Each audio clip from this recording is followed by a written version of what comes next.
Yes. I have a couple Spinning. like that. Okay, Yeah. we're good. Ready? Yep. It's 3 o'clock. We'll call this meeting of the Gateway Services Community Development District, April 16th to order. Please stand for the Pledge of Allegiance. I pledge allegiance to the flag of the United States of America and to the republic for which it stands, one nation, under God, indivisible, with liberty and justice for all. No, umpires here.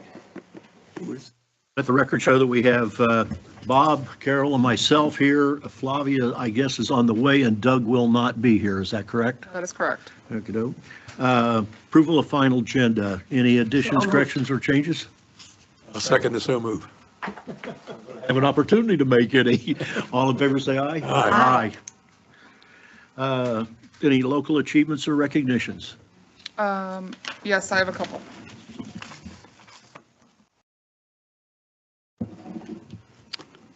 I had, maybe I had. Stefan, I don't know if I told you all, I know I mentioned at the PPAC meeting, but Stephanie McLean tendered her. Yeah, you told us last meeting. Okay, I did. Okay. Well, But we tomorrow, didn't, I didn't know when. tomorrow is her last day. Oh, okay. And so we are actively recruiting for her position, and we've got some pretty decent candidates so far. So be on the lookout. We'll all announce once we've backfilled that role. She's going to Maine. Oh, She's from Maine. yeah, she's from Maine. Going home, Is she from? She's Yeah. going back to going Maine. home. Yeah, she's going back to Maine. I told her it's cold there. Damn cold there. She said she knew it. So, Oh, wait. You couldn't pay me to go there. Anything, so no other announcements, nothing? Okay, no. Public comments, do we have any? I have, technically I have two, but one of them is Bill and he's agenda item 12B, so he's just going to wait until we get to that and then he'll come up and talk. But I have Jim Latham. It just says Pelican Ponds, which is a non-agenda item. Okay. So just a reminder, state your name for the record, please, and then I will start your timer. Okay, Jim Latham, Carino from Pelican Preserve. Here, just following up, last time I was here in January at a meeting when we did a voting for bank restoration on Pond 43. The Ponds Committee had recommended somewhat, with some hesitation, and I wanted to explain why we had, these concerns. Chelsea had given a recommendation to go with the low bidder. They were about $200,000 less than the next two. I know you had also made comments, and Doug also made comments regarding concerns about that they would be providing a good job at that price point. Well, and I said at the time that if they came through, I would come back, and I'm back to say that the job was completed. They did a good job. So I'm having my slice of humble pie, thanking Chelsea for her recommendation. That's really what drove the recommendation to go with that. Work started on February 17th. We did a final walk on March 6th. So in 6 weeks, they did Pond 43, which was about 3,500 linear feet, which is a good sized pond. So I want to thank Chelsea for standing firm in her. What was it? Did they use Armamax? No, they just did. I don't think they used Armor Max. Did they use the No, fabric? this was with a pervious surface because we use littorals on our ponds. So we used a pervious surface and a mix of 3 types of fill to level out the bank. So littorals will be supported.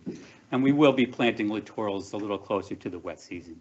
And Jim, thank you for the kudos, Jim. I appreciate that. But truthfully, he should get the majority of the kudos because he was the liaison between the residents and the staff, and he had the biggest job that there was, I would say. So he did an excellent job. MRI did fine. MRI. MRI, okay. Yeah, and MRI did fine, so I still have what hair I have left. Otherwise, I was concerned.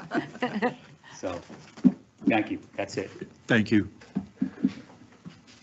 Let you run with it. Flavia's here. Yeah, let the record show that the chair is here. We just finished public comment. Hi, thank you. Thank you, Ed. Local achievements, oh, wait, sorry, advisory committees and items to report. So we have the Pelican Preserve monthly committee. Is anybody going to report on that or just, no? They just provided their written report. So two of them. Move to accept the PPAC's monthly report. Second. Second by Ed, all in favor, say aye. Aye. All right, go ahead, approval of minutes. I just have one minor tweak. I think Stephanie's last name was spelled McClean instead of McLean. So if you can just approve them with that amendment. Move to approve agenda items 8A, B, C, and D with the correction of the spelling of Stephanie's name. Second. All in favor, say aye. Aye. All right, move to consent agenda items. I move on consent agenda items 9A, B, and C. I just have a I question. have a that would question be on C. quickly. On C. Why did that have so much information about wells when this is a surface water withdrawal? What was all that? There must have been 55 pages of well data. So the previous agreement Had 5 wells. had the 5 wells, Yeah. and with the district taking over those wells as part of our permit. And so that's the origination of it, and then we separated. So it had not been separated here before? It had. It was separated back 5 years ago, Yes. 4 years ago. That's what I thought. Right, but the reason why the application that split it off was modification, and that's why I referenced the wells. It's not in the agreement per se, it's in the attachments, if I'm not mistaken. Correct. That's the only question I had. I couldn't figure out what the wells had to do with the price of eggs on a renewal, because we're not doing anything to do with the And wells. for the record, I did receive the club's signed their signed copy of it today. The agreement. Yes, so they agreed to all of the terms. I had no other questions. Do they pay anything for that? Well, they have to pay for their renewal and Oh, that was a their question. regulatory upkeep and everything that they have. Not for the water, the water's free? Yeah, because it pulls from the pond.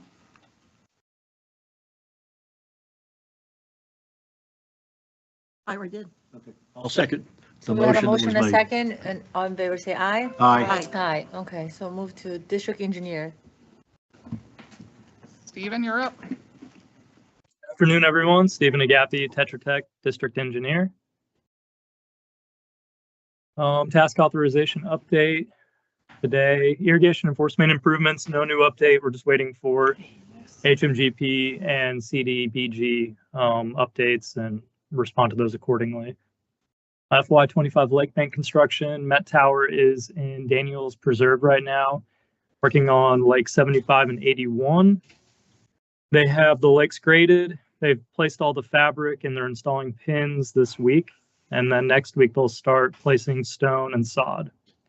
So they'll be able to wrap those up within the next 3 weeks probably. Lake Bank Restoration HMGP. We have our April 30th deadline to submit to HMGP and CDBG. So we're getting everything wrapped up on our end to do that. And then we'll move forward with permitting at the same time with Lee County, and then just wait for any comments from CDBG or HMGP. PP 43 repairs, as Jim said, that's turned out really well. And I think the last thing to do is just touch up some sod that was kind of like an add-on at the end. So I think that project is going to be removed from the list before the next meeting. Pelican Preserve Boulevard Mill and Overlay. Our plans are complete. We are just wrapping up the bid documents right now to combine some additional work that Chelsea and Paul thought would be a good idea to knock out at the same time and take advantage of having a contractor out there. So Chelsea, I don't know if you have a plan on when we're going to bid that, but Next week. okay, perfect. Sherman Soccer Complex and parking expansions. We have received comments from Lee County and South Florida, and we're working on responding to those comments right now. The Public Works building relocation. We received some record drawings kind of late in the game from Lee County Utilities, and we're incorporating those into the drawings and making some adjustments. And we should be able to resubmit I think Eric said we're going to resubmit tomorrow to Lee County for that project. Gateway Commons Park and Admin Building. Eric added a list of all of the different trades and the percentage complete and the different projects that are going on in the park. The takeaway here is the contractor is sticking to their substantial completion of August 5th for the admin building. Say that again. August 5th for substantial completion at the admin building. August 5th for substantial completion of the entire building? The I mean, whole That's what thing. The whole All- thing, park and all. Park and all. That's what the contractor's saying. So You know, I went I think past we're it today behind. on the way here. It doesn't even have windows in it yet. It did It's just, got a roof. it just got the frames of the windows last week. But there's no windows in it yet. Because you can see right through. New air conditioning. Stephen, are you sure that's going to be done? I mean, this is April, May, June, July, August, 5 months? 4 months. yeah, And they got to complete the whole inside and everything? It's pretty simple inside, really. That not- it's is not that what, that complex. is what the contractor's reporting on their schedule to us. So that is what we go by. Well, and that's what the contract says at this point. Substantial completion is that date. Well, and what if it isn't? What if they don't get it done? We have Hmm. liquidated damages as part of the contract at $500 a day. Effective what day? I'd have to go back and actually read the contract. But once substantial's issued, then they have 30 days till final completion. And we can't move in until we get a certificate of occupancy or at least a minimum, a temporary certificate of occupancy.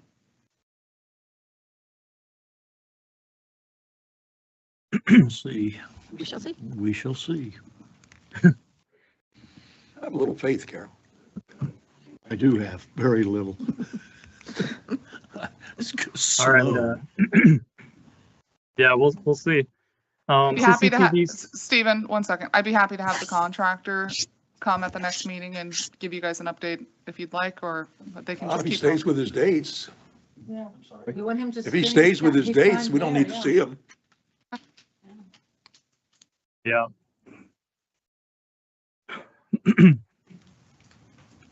Chelsea, on the CCTV storm, I know there's been some back channel discussions on progress without me. I think they're out Tony, there still working. Tony can give an update later. Okay, 10-4, thank you. The two Thank you for the sidewalks heads that, up. yeah, get prepared. Griffin Drive sidewalk and tree line sidewalks, we're just waiting for surveys to come back on those. Once we have those, we'll continue our design. Gravity rehab, this is from the results of the CCTV project. We've got draft plans that we're QA/QCing on our end.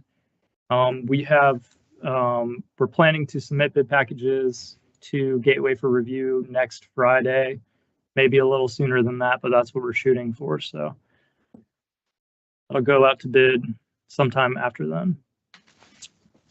GIS support services. Alex and his GIS team have been working with staff to continue to update the various assets into the GIS system for Gateway.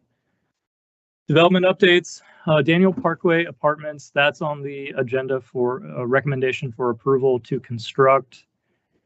Santa Luz, we're still on hold unless Tony has some new updates on that one. Kale Palone, we're in the process of getting that ready to be approved for construction. Grace Community School, we completed our first review and we're waiting for them to resubmit. And then Garrett FM, we're just, conducting our regular construction inspections and making sure they don't break anything that they've already built. Do you guys have any questions for me? Is KO finishing up that wetland work and they're going to now proceed with the construction of the apartments? Chelsea might be able to answer this better, but I think that they had to get started on some of the stormwater work regarding that wetland so they didn't lose that permit. I think that's all they're intending to do right now until they get the go ahead for the vertical construction. Correct. And I did have a call with the developer and their engineer of record, and that is the intent. And they're actually potentially looking to go back to the county to do an amendment to their development order before they even contemplate doing vertical construction. But Okay, excellent. we do have some follow-up on our side because we never, the board approved it contingent with district council's blessing back 5 years ago. Never Never happened. gave it. So we'll have to bring that back in front of you all for your approval. And I know that there's been some requests from the developer on incurred costs.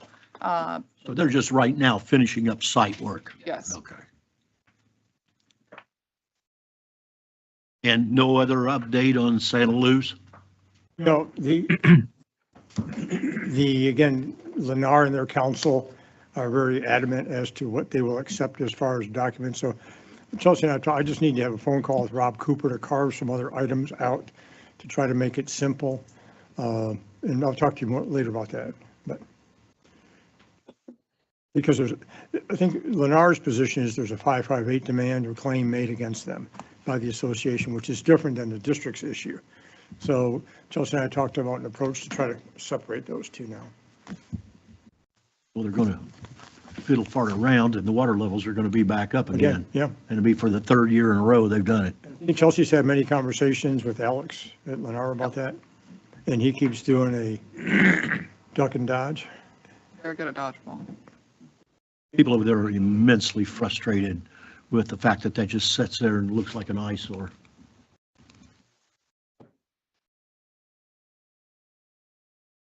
Mr. Nothing. Stephen? I didn't have anything. Thanks, Stephen. Okay, so admin agenda items, and then you'll go one by one on those? Stephen, I don't know if you want to do the intro to the DD developer and EOR is here. But ultimately, we've been going back and forth for a couple years. Ultimately, we're at the point of approval recommending approval with conditions. The conditions are laid out in Tetra Tech's letter and Tony's letter. So they're here if you have any specific questions. As you recall, with the recent acquisition of the irrigation main on Timberwood Preserve, they will be required to tie in to the district's irrigation system. Staff is working internally on converting that from a master meter to individual meters, which will happen in May. But we wanted to get this in front of you all for your approval of the project with the stipulated conditions. The developer is eager to get moving on it, and I saw in the plans something I wasn't aware of. When we go down Timberwood Preserve and we go to the end of the cul-de-sac, then we're bordering up against their property. But is there a wetland in between? Yes. yeah. What, so I thought I read something that they have to tie into Timberwood and Bore. horizontally bore? Yes. How far do you have to bore? It's Not on page very 240. far. It's Yeah, page pretty short. 244 out of the agenda book has the graphic. You can see the graphic. I tried to find a drawing that showed it, and I didn't see It's it. page 244 of the agenda book. You can go to that, Laura, or, I saw that one, but I couldn't tell where the start and the finish, like, I assumed where the start was, but I couldn't tell where the finish was, the connection point. That looks like that, yeah, where's the bore start and where's the bore finish? We have it on the plan set, but Brendan's here. Brendan is Stephen, here. Sorry. can you see the graphic, Stephen? Is that dotted line the bore? It says 50 That's 50 the linear easement. feet, directional, there we go. It's That is not approximately 50 feet. a, That's not the most recent. Oh, okay. We did a revised one where we have the where I construction was confused. easement around it, but it's about 50 feet. Actually, Stephen and I looked at it like the day before. So, yeah, we had a, So, came in, so that bore is going to go over to and connect into a irrigation line on site. an existing irrigation on Timberwood Okay. Preserve. And then they will be building out the new mains, and then we'll have a meter set, and then they'll own behind the meter, they'll So have, everything on the backside's meters theirs. yeah. And the district will grant a temporary construction and access easement over the area where they need to do the subsurface boring. Correct. So Stephen, I don't know if you just want to touch on the couple of conditions, that way we have them as part of the record. Yeah, sure. I'll just give a quick background just for everyone if you haven't looked at the plans or aren't very familiar with the project. But essentially, this project is located east of Daniels Preserve. It is 9 4-story apartment buildings. It's going to be 576 proposed units. All the stormwater improvements are going to remain the responsibility of the developer. Those will not be conveyed to GSCDD. We talked about the irrigation. That's going to be extended from Timberwood Preserve. Water main is going to be provided from a loop system. There's going to be a new connection to Lee County Utilities on Daniels Parkway. And then at the north, it'll also be connected into the stub 16-inch water main in Daniels Preserve. So this will add another loop connection into Gateway system for some added redundancy. So all the roads, everything else inside the site is going to remain the responsibility of the developer. They are going to provide easements to Gateway over all of the utilities and access easements to get into the conservation easements to the east and west of their parcel. Previously, they had irrigation wells planned for, which were previously approved, but we found a way to get them irrigation water. So one of the stipulations is that they have to revise their water use permit to remove the irrigation wells they had previously permitted. Another thing is they have to schedule a pre-construction meeting. Technically, they've already started construction on some of the site work, but we need to get a pre-construction meeting scheduled, like a post-pre-construction meeting, I guess you'd call it, as soon as possible. And I think that was it for my stipulations. Well, I think otherwise, also the upsizing agreement as part of the requested approval is to approve the potable water line upsizing agreement. It's in your agenda. So that 16-inch is going to be connected out on Daniels Parkway Correct. and come across through their property as a dedicated line, and they're metering off of it to serve the buildings. And then it ties into Daniels Preserve? Correct. Yes. What size line do we have in Daniels Preserve? I thought that was just like an 8. It's a 16. It's a 16 in Daniels? Where is that? Yeah, going it to? was, that line was always planned to be a 16 that fed this development in a different configuration back when Daniels Preserve was originally planned for. So that's that what's was- creating the loop. Yep. Okay. And so if you recall, months ago, the board already approved the form of the upsize agreement. We will be using connection fees as part of that increase that for our cost of the upsize agreement. So that will also need to be approved and executed as part of this. And but Tony had a couple stipulations as well. So those are our stipulated conditions for approval. That's what we're asking for today. 3 years later.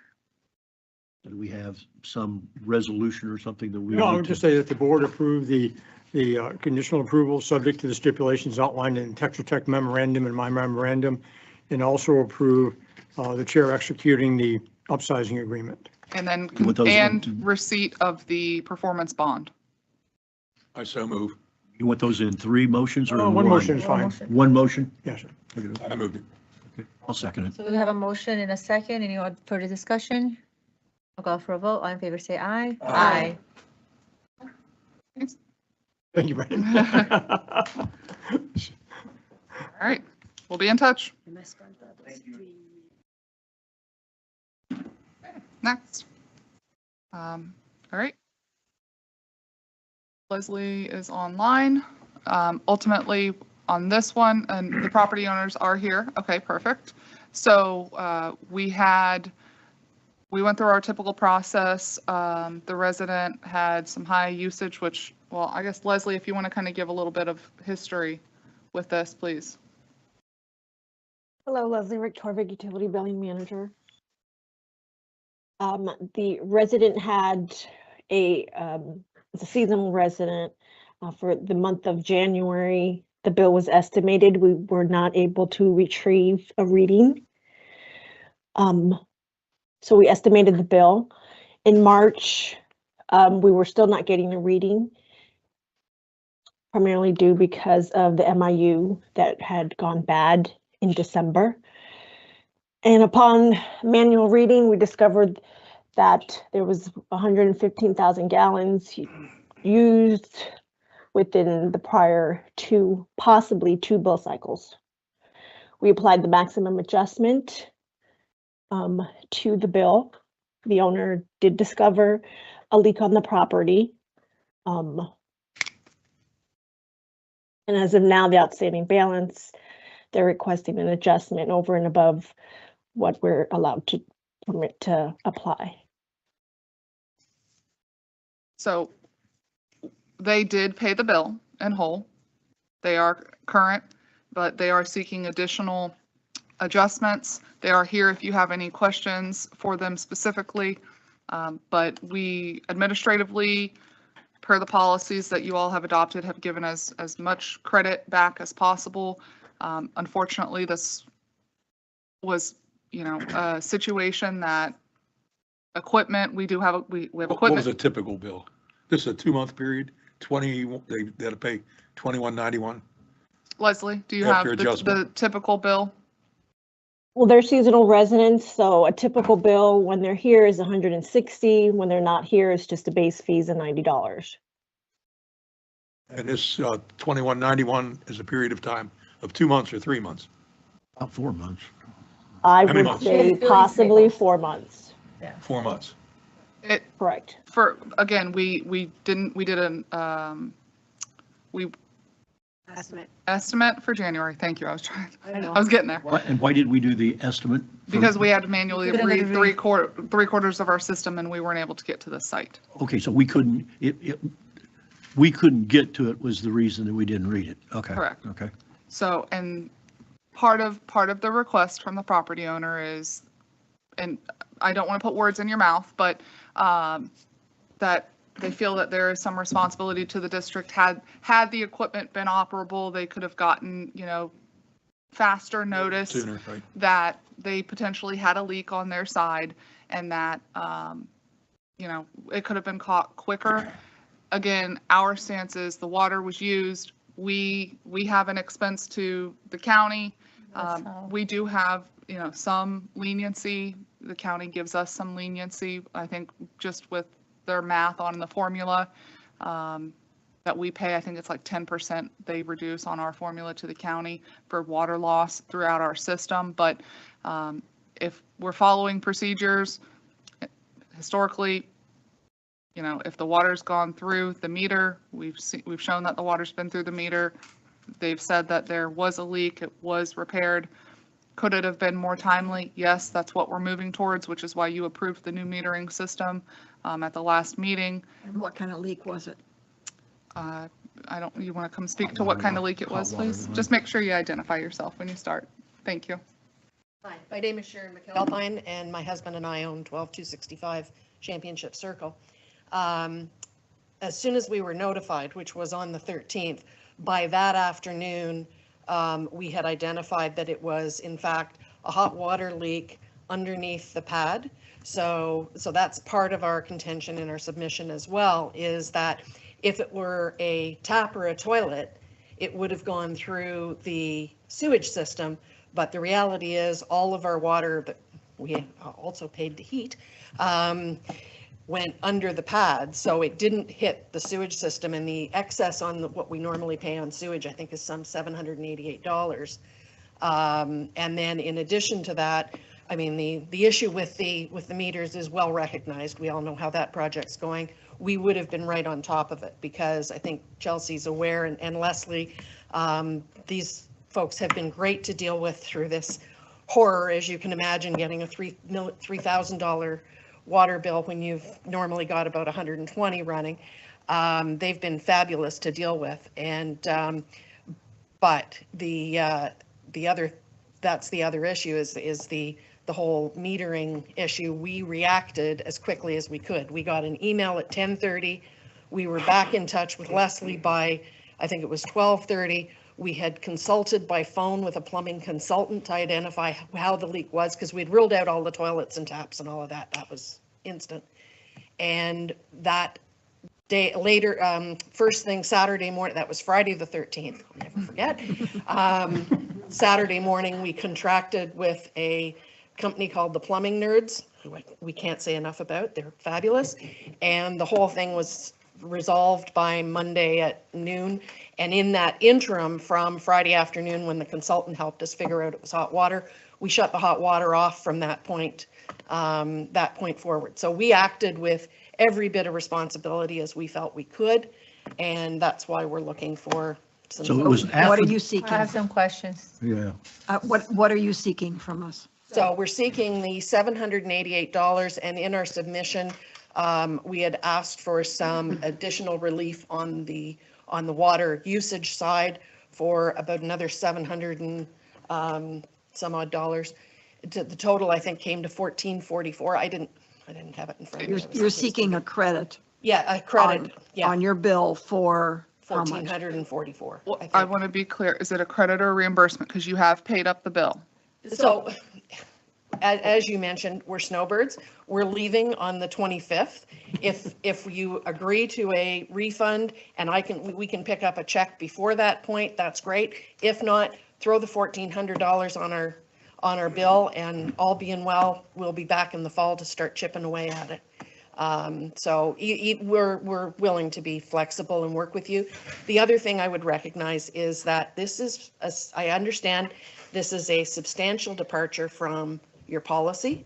And if you needed to defer deliberations to an in-camera session and prefer that my husband and I sign an NDA for whatever your final decisions are, we would be more than willing to do that as well. Can't do either, unfortunately.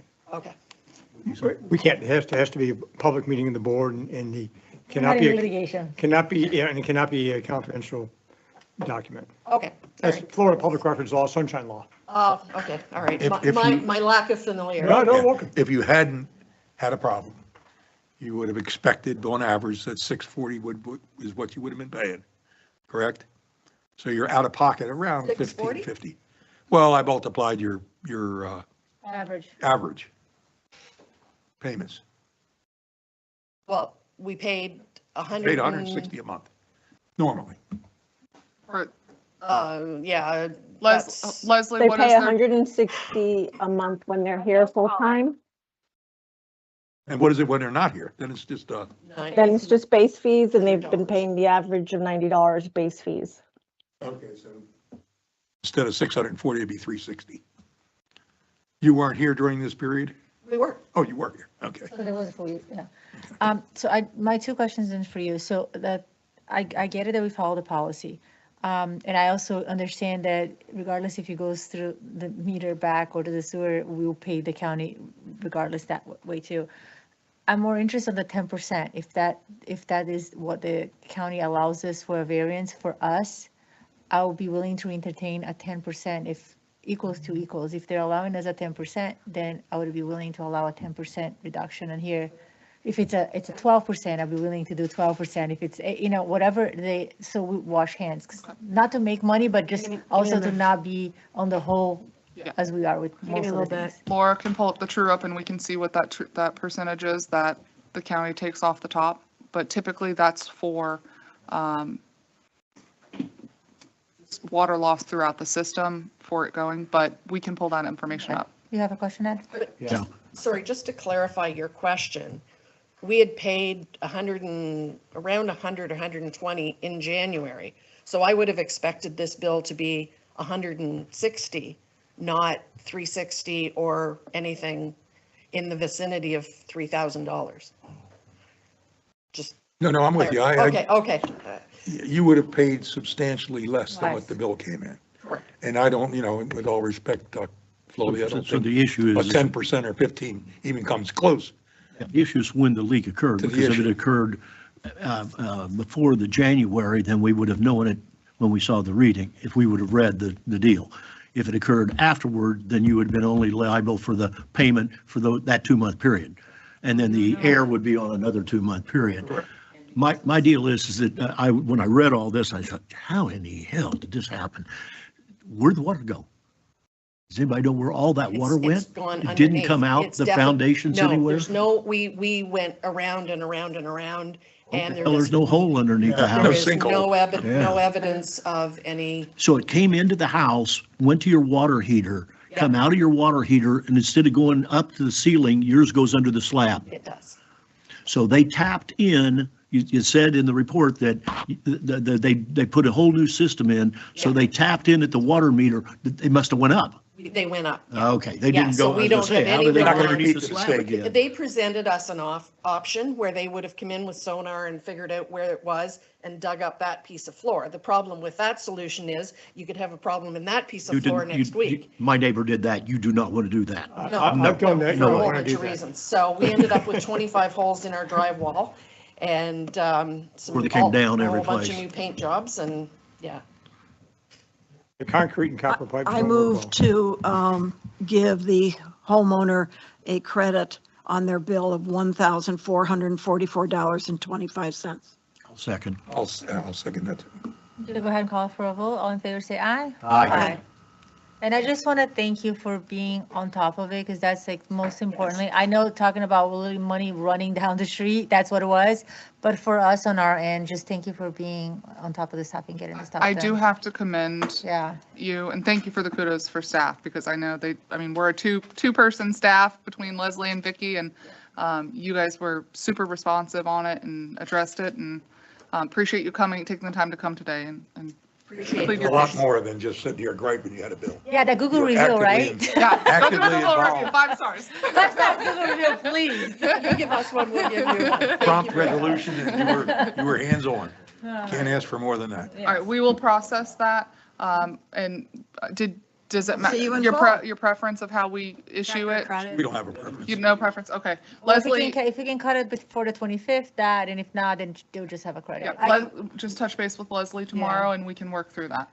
It's very easy to get a hold of. Thank I you. can work Thank with you. Leslie to get the check cut. Oh, that is fabulous. Thank you so much. All right, Thanks. take care, thank you. Thanks for Alright. coming. Have a good day. Okay, so next item.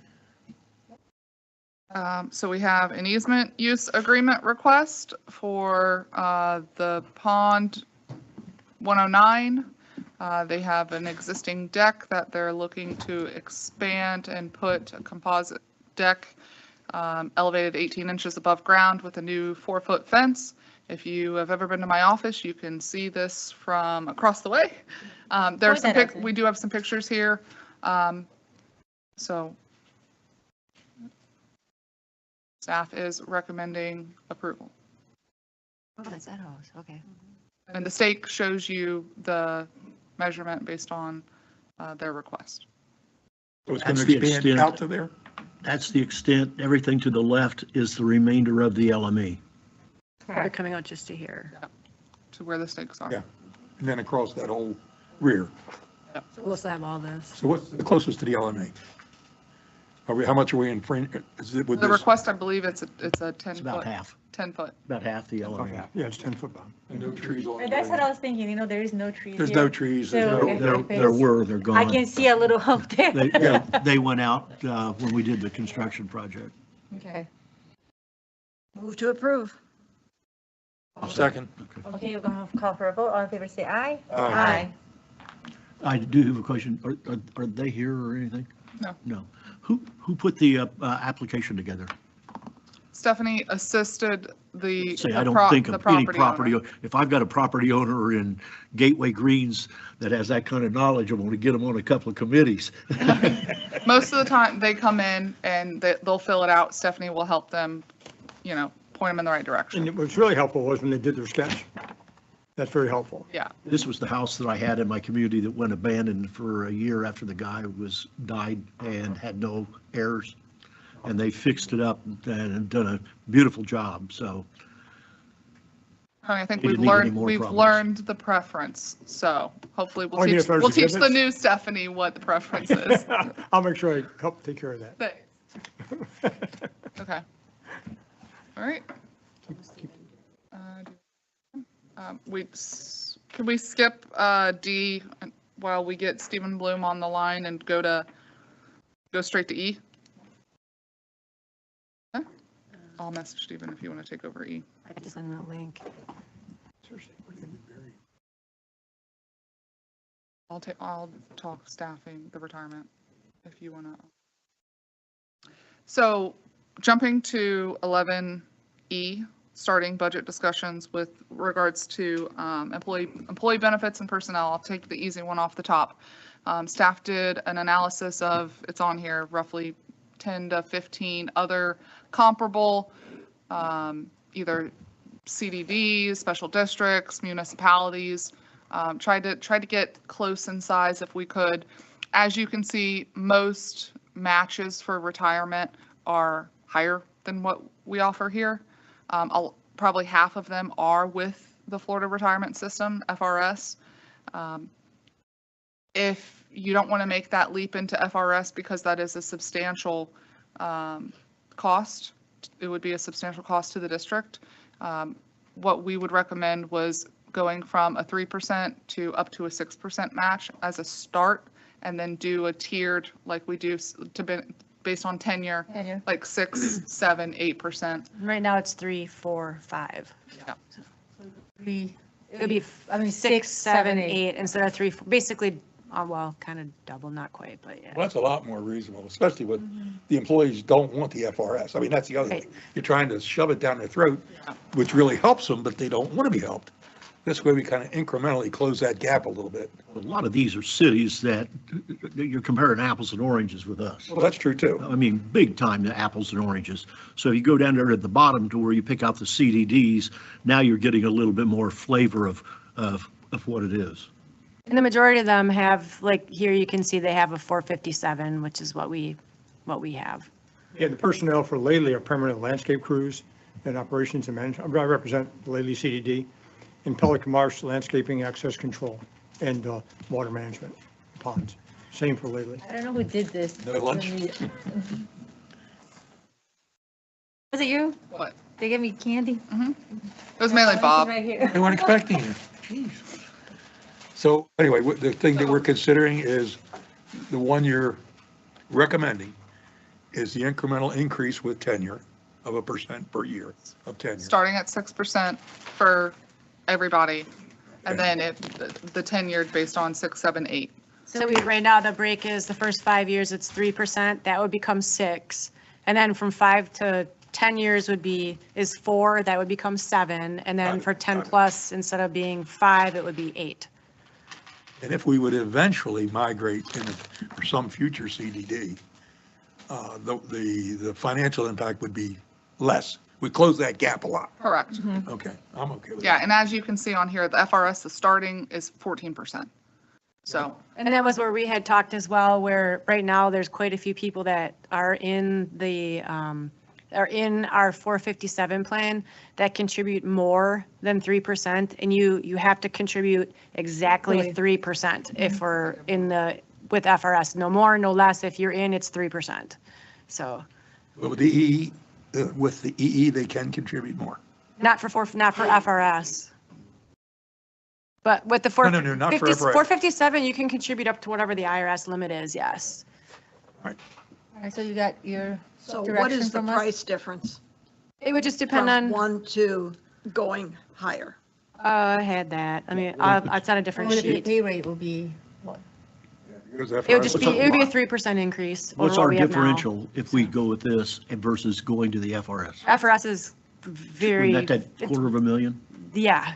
Yeah, this is, I mean, you're talking like 10, 15,000, so It's a it's. step Yeah, up. and they don't even want, so to And me, they that's didn't the even- biggest thing that I hear, they don't They don't want it. They don't want it. So why Right. would, They made that very clear when we asked that they were not interested in the FRS. And it's a big investment for the district to move to FRS, and that was not something that they were interested If they were in. all beating down the doors to get it, that would be one thing, but they're not. Yes. So Chelsea, are you looking for a motion or are you looking for direction?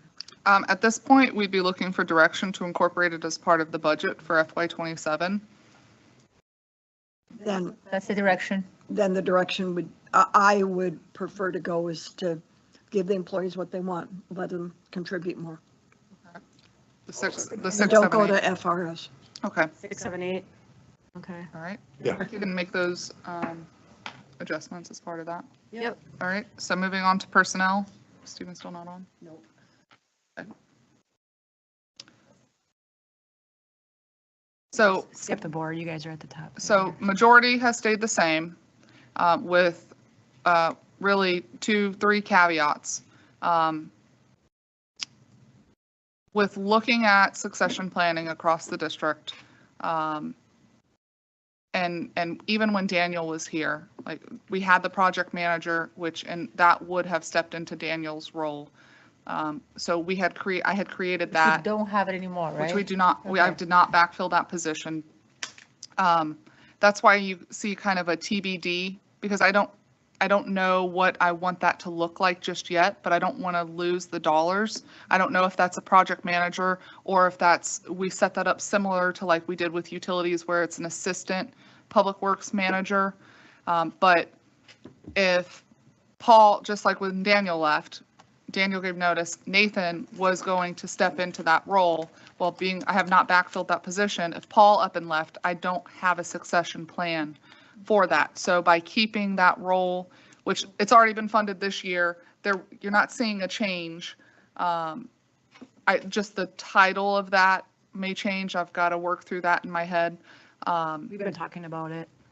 The other thing, Stephanie, obviously, that's not a net new. It's just that position reverts back to, I think That's the starting pay on here. okay. And then the only net new would be a program coordinator for Parks and Rec. So we've talked a bunch about the different programs that we want to bring with the Commons coming on, what type of initiatives that we have. Parks and Rec has discussed quite a few programs. So again, talking about succession planning, if Carrie up and quit today, right now, all of those duties would go up to Paul. Well, then I'm crunched with Paul not having a successor on top of projects and everything else. So a program coordinator would truthfully be, I think, a well-fit position moving forward. But I'm open to It's going to be suggestions. required when we have the facilities. And that's If what we I'm bring them thinking. up, I They were mean, gonna change it's it. kind of a no-brainer, Yeah, really. I have to agree because it may not be that exact title, but we're gonna have the work work's for coming. whoever that title will be. You know, Yes. we'll just rename whatever the title is, but there will be, Well, and part of that, and we've been talking about this ad nauseum for months, because when Carrie's out right now, is out? no, like If she is. if she's out or she takes vacation, the leagues are still here playing, the part-time park attendants are still operating. If something happens, they're calling her. And she is salaried, but having somebody here to help manage programs, help manage the pickleball, we're talking different leagues that we want to bring up there. At $22 an hour, I don't think that's unreasonable. If you bless us to proceed with this position, we'll obviously start writing the job description, which we've taken a stab at. But yeah, it's a matter of, it's coming. It's coming. I just, go ahead. Yeah. Were you looking for a What do you need motion or from you us? I looking was direction? looking direction to keep this in budget as part of the FY27 Looks year. reasonable. I'm fine. Do you have any? So then you've got those two critical positions, the two lower ones, the vacant Stephanie's and this position right here. Yep. And then the only other change is we have a maintenance person who has acquired all of the certifications requested of him. And that would be Scott, is to move him up to a maintenance worker 1. We created tiered positions, and obviously with that tiered comes additional responsibilities as part of the additional pay. So that's really the only change from stepping stones. What is he now? He's a 2. He's a 2. He went from a 3 in this last fiscal year. He moved from a 3 to a 2, and then next year And that requires training and things. Yeah. courses. Yep. And one of those is their pool operator license. So that way their redundancies with checking the chemicals at the There, pool. if Yeah, that's necessary. absolutely. And then just refresh my memory regarding the stormwater environmental specialist. That particular one there, that's Stephanie's, right? Yes, Yeah. And then was the plan never to replace L? yes, that's correct. Yeah. It was We're always not- just one person Correct. and the succession plan was Stephanie or whatever that Yes. role was. Okay. That's all I wanted to know. All And right. I'm sorry, No, go ahead. That's all. what are Paul's feelings about a project manager? Does So- he feel he needs one, or what are his feelings about it? Yes. We've talked quite a bit, and what that looks like, we're not quite there yet. It's more of a getting bogged down by minutia that, there's so many pulled in so many different ways. And I think historically, this position, even before I started here, it was an what was it before? We had a public works Like direct manager is what it was. Operator, operations, Operations manager. something like that. No, it was public works No, manager, it public was works manager. Brian. We had, yeah, it was Brian. And it was vacant for about a Bashir? year. Yeah. I think he would welcome it with open arms, considering, between the committees in Pelican, between PrAC, between PPAC, the projects, really depending on, truthfully, how, with this budget, if we take on additional projects or if we. I think you have a So what all would of us it, are in line with, there is a need, like, and I don't think that we need an explanation for the need unless. The public works but- department has really exploded in the last few And years, that's, so. yeah. So is the responsibilities Yeah, of that's them. what I'm saying. Like, Those other two are much more critical at this point in time. Oh, so what would it look like if you had a person that would be a cross-trained between the project manager and the program coordinator? Is that something? I think you're Is it asking for impossible? two different Two different. that's two, that's Ex- two two different hats. Very different. levels of Yeah. expertise and Yeah. hats. Skill set. But that has kind of come up in the event that, You could have one that was at the top go down, but the one that's at the bottom can't go up. so if that program level. coordinator left, right, or Carrie left, the program coordinator could go up, or if that program coordinator left, that TBD position could backfill. Right now, that backfill is Paul on top of everything else.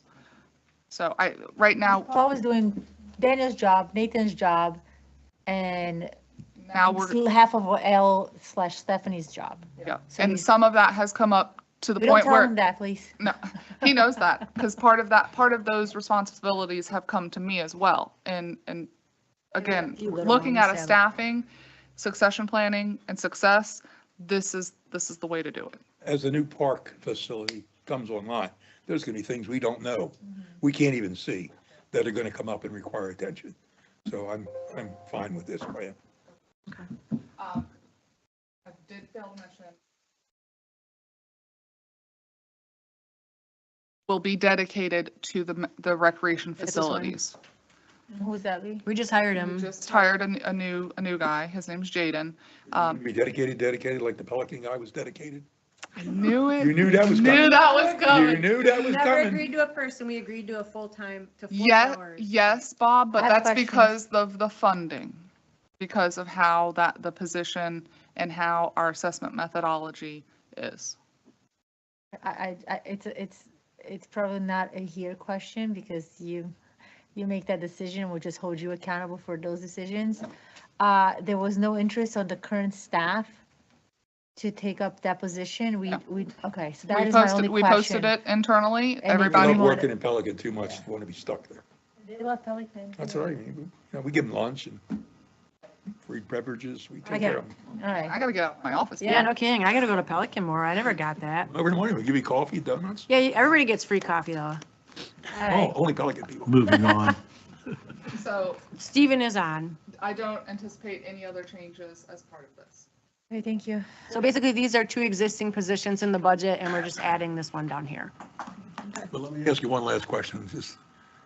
Is the additional park maintenance worker, seems to me he ought to be appropriately put under the park and rec guy. PNR, yeah. He is you don't see it on her formula on the backside, 95% Work of, chart has it that way, but budget.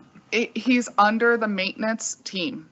He answers to Mark because that is a maintenance supervisor. It's a maintenance function dedicated to the parks facilities on the back end where we do the percentage split of it. He's 95% Okay. rec, 5%. 5% regular. Regular maintenance. Okay. Okay. All right, Steven's on the line. All right, Mr. Bloom. Okay, good afternoon, everyone. Today we're going to be talking about the Q2 second quarter financial results halfway through the year, or 50%. So kind of starting with your revenue first. The first thing though we always talk about is assessments. So through March, about 95% of the annual assessments are collected. And again, that would apply to both the general fund and the Pelican Preserve Fund. So, I mean, that's always good to know there in terms of that particular revenue. The other piece of information I always like to share is kind of where your utility billings is for each quarter, and you're about 54%, so you're over budget a little bit, not, too bad, but it's good. 54% of your annual budget you've billed through March. Now, some of these other funds you can see, we have the capital projects, this revenue that comes from other sources and different things that are in those numbers. But in terms of the key pieces of revenue, making sure that everything is on track, assessments and utility billings are both in good shape for the first 2 quarters. Now, interest, we have the chart at the bottom. One quick question, Stephen, Sure. it's Bob. Hey, Bob. How long are we going to keep the Stony Brook fund in there? I mean, it's kind of pocket change compared to. It's gone. It's gone, right? It's gone. Yeah, It's already It just gone. needs to be. So this done. should be the we last had- time we'll see it. Because we didn't get everything paid out. Everything was charged back You've to already answered my fiscal, but question. there was a little bit of interest that was in there and we've already taken care of Okay, that. so we won't see It's this gone. next year. It's gone. In Thank you. fiscal 27, it'll be gone. Thank you. Okay. Sorry, Stephen. Go ahead. No worries. So the other thing I always like to share and of note is your interest income. Again, for the first 2 quarters, it's almost $500,000. It's about 474,000. And again, that's across all the different funds. But again, it's always, we, as you know, are very conservative when we budget. Yeah, the full chart is down at the bottom.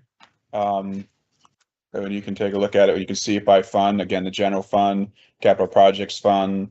And we've talked quite a bit about where some of the uses are for this interest. But again, it's always good to keep tracking how much is coming in. And again, we have a very robust investment plan that you can see in the financials if you want to see all the different things that we have, both money markets and other stuff. But again, general fund by itself is 147,000, Pelican Preserve almost 60,000, and then the next largest number there is 164,000 for capital projects fund. So, again, the Fed fund has not changed the rate, so that's always a good thing to hold on as long as you can to that. So again, that's helping your earnings. I do have to commend Stephen and his team on this. If you want to scroll up and show them all of the investments that they've done on your behalf and making smart investments. I think it's up even further, but. What question for Steve that I didn't understand the percentage. Steve, on this ad, on the enterprise fund, the budget's 27 million year to date, and I'm assuming this is through Q2 is 10 million and 17. That's basically saying that we have spent 36% of the money and we're 50% of the year on the budget. Yeah, so that's a good question, Ed. That's a big number. What are we? It should have been up around 3.5 million to be 50-50. What didn't we purchase? Well, no. Again, or what revenue? Better yet, what revenue did we not get that we should have?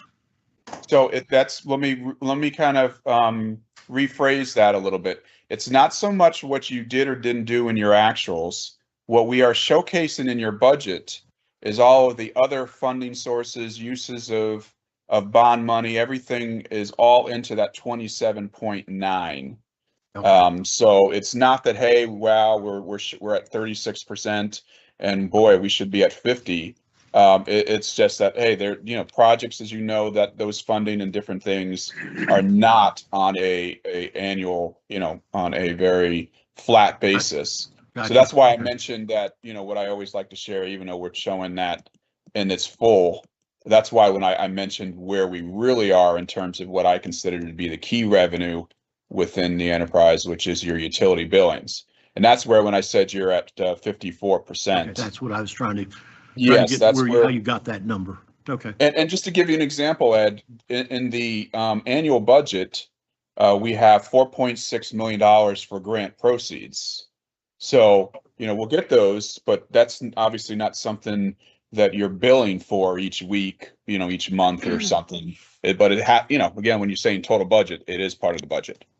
Gotcha. But so just so you know, I mean, your water revenue, you're at 61% of your way through the budget. Irrigation is at 60%. Sewer's a little bit behind at 45, but those three categories together, you're at 54% of your budget. So you are ahead of where you need to be for the year.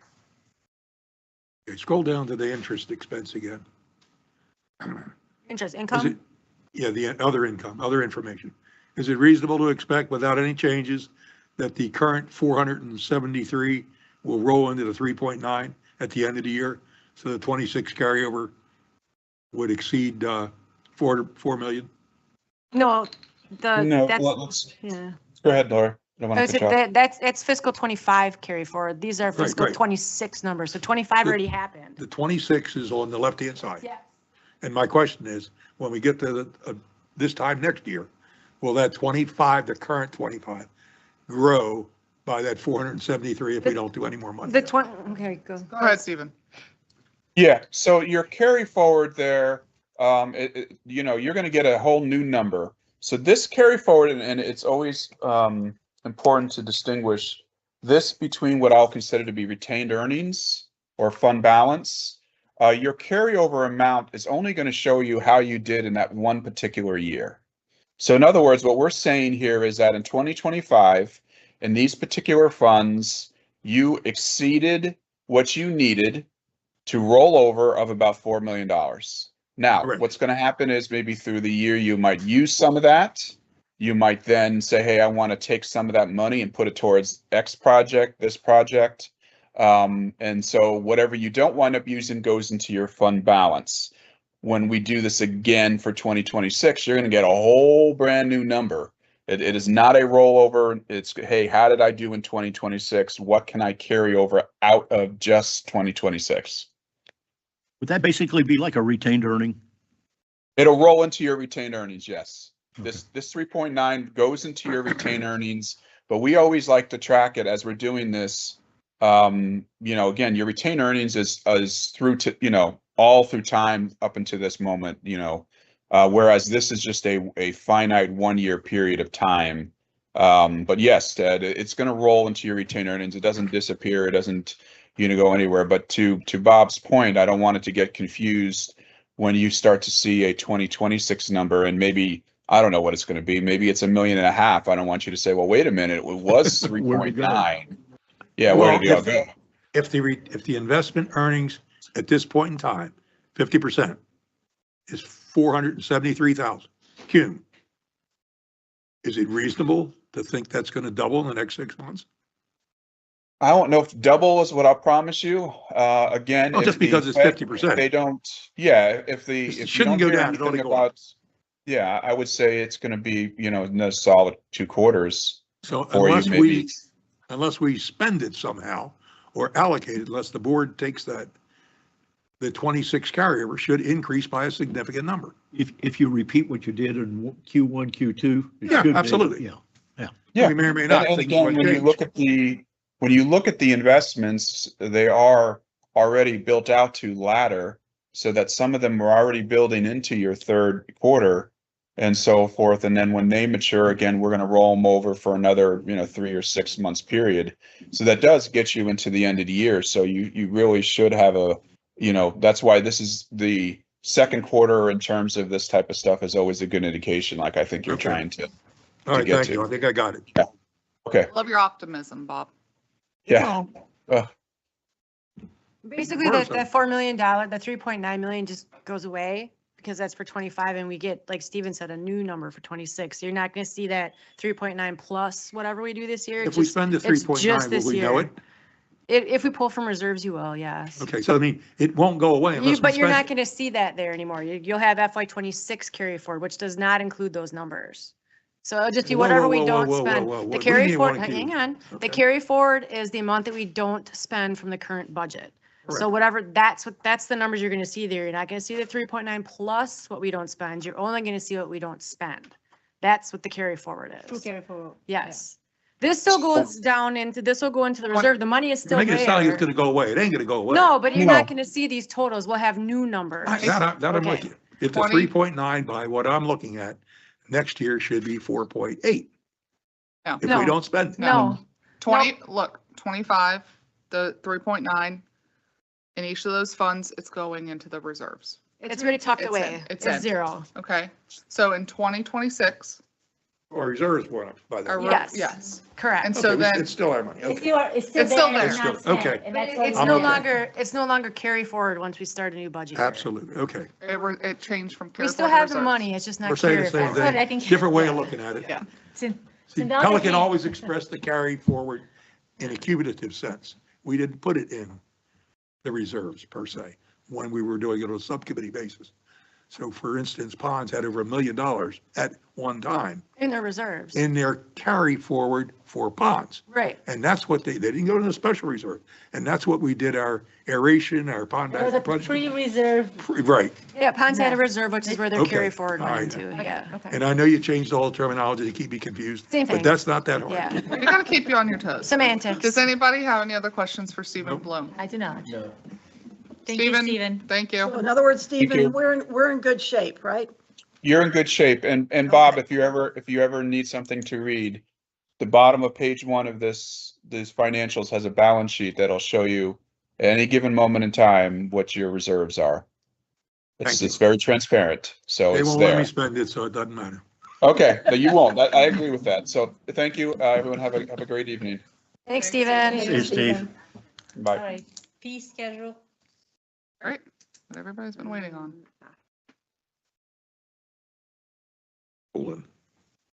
So I had called Chelsea during the week and I asked her for the fees in the fields, the soccer complex area. If she could put together showing us based on last year's activity, what that The revenue would be. anticipated revenue would be, so we could compare it to see, because just looking at the fees individually, I could not get a sense of Total amount. which way this is. So, and I think she told me that she was going to ask Laura to do that. Yep. So did you do that? I did. Can you go through that with us? I can, it's not in here because I just did yesterday, actually.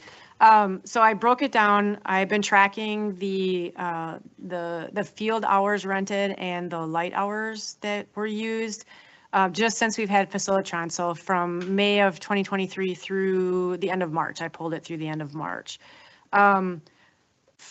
For example, I pulled average hours for that whole time period. So if all things remaining equal, if we rented that average number of hours that we've had, last year we brought in about $159,000 in income. And with the new rates, it would be about $276,000. Wow. So it's like another $120,000 in income, all things remaining equal. So And usage. And then when you take that and compare it with our fees, or with our expenses, their anticipated expenses for 26 or 27, what percentage would that be? I don't have the anticipated 27 numbers yet. I'm working through them right now.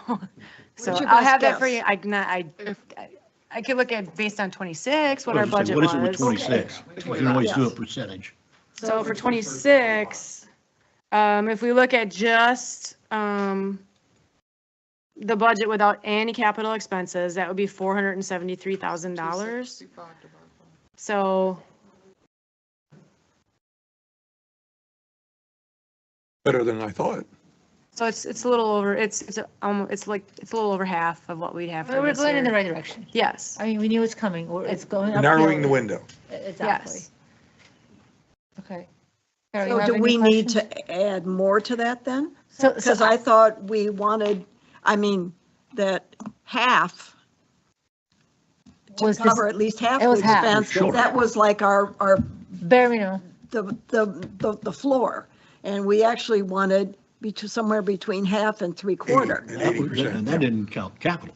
It's both of them. Right, When that's you just get the operating. capital in, rate, so- you're not Capital going to be distorts it. anywhere near 50%. The capital No, distorts it. 470 is you know, budget, a lot. no capital, with capital. So- Okay, so let me rephrase. If I look at the number with the capital, that's without the field refresh. So the bigger expenses that we did, the capital expenses for this current year, It was $533,000, so that 265 would be pretty much right on half. It's just shy of 50%, like 49, 48, so it's almost That does half. not include the The field. refresh. Doesn't count $2.5–3 million worth of work. either. Correct. If you're looking at Amortized that, or that's like otherwise. $800,000, Yeah, so we're it's not about even close. 800,000. Yeah, we're not even close. That's what I there. thought. So does staff feel that we could raise these fees even more? Are you, so I want to clarify, are you talking about soccer fields only? Just Okay, talking about okay. the soccer fees right now. I would do like we did 3 years ago and stagger. So we said year one would be 50%, year two. This is for what, this year, right now? This will go into effect next fiscal year. These are the new rates. Yes. Okay, well, that's what I thought our goal was, is this 50 to 75% Correct. was this next year. Right. Okay. That's what the goal. Yeah, So okay. So you have to, one of the decisions you need to make is 50% of what? Is that 50% of operation and maintenance, 50% of operation and maintenance plus capital, 50% of operation and maintenance plus capital plus refresh, field refresh? to me, that's part of the capital. To me, they were different because the funding is different? refresh is a whole different animal, because that's a 20-year bond. I just have one question before we get there. So looking at the fields, because the percentage is different, right? So like one is 50% increase and then the other ones aren't. What was the thought process of doing that? Was it a number that you felt comfortable instead of a math? Because I would have preferred to have a math instead of a number that you felt comfortable with. So field one is a half field. Fields 2 through 5. The $100 number is what came out when we did the math on what? It's like $100 and some dollars. $98. Yeah, $98 was the number if we did the budget with capital to get 50%. I didn't break it out by like field 1 and fields 2 through we got- 5. But what I'm saying is so like I have one, field rental gateway residents. So the gateway residents are not, which they're already paying for, that double. Do you see what I'm saying? 20 to 40. The biggest increase in percentage, it's for people that are already paying on taxes, not the people that are not. Does that make sense what I'm saying? So I just wanted to know why the percentage for one item, 20 to 40, is 100% increase and the others are not. For an unorganized event, Well, because if you went from, yeah. keep it at $20. No, I'm not saying that. I just want to know the process. You were consistent in the application. Exactly, like how. This is more than doubled here.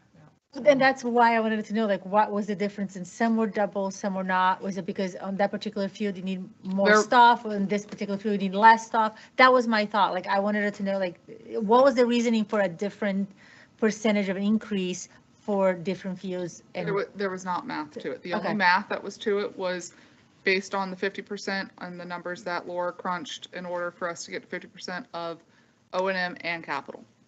But I didn't differentiate between the different field sizes when I did mine. I just went overall, this is This is what we need. yeah. I see this, the lights went down $2.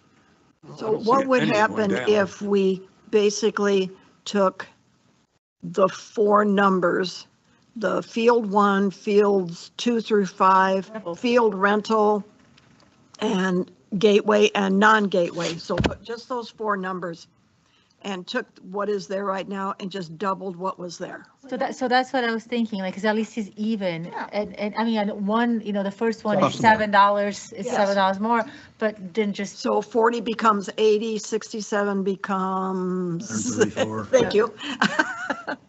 20 goes to 40, 50 goes to 100.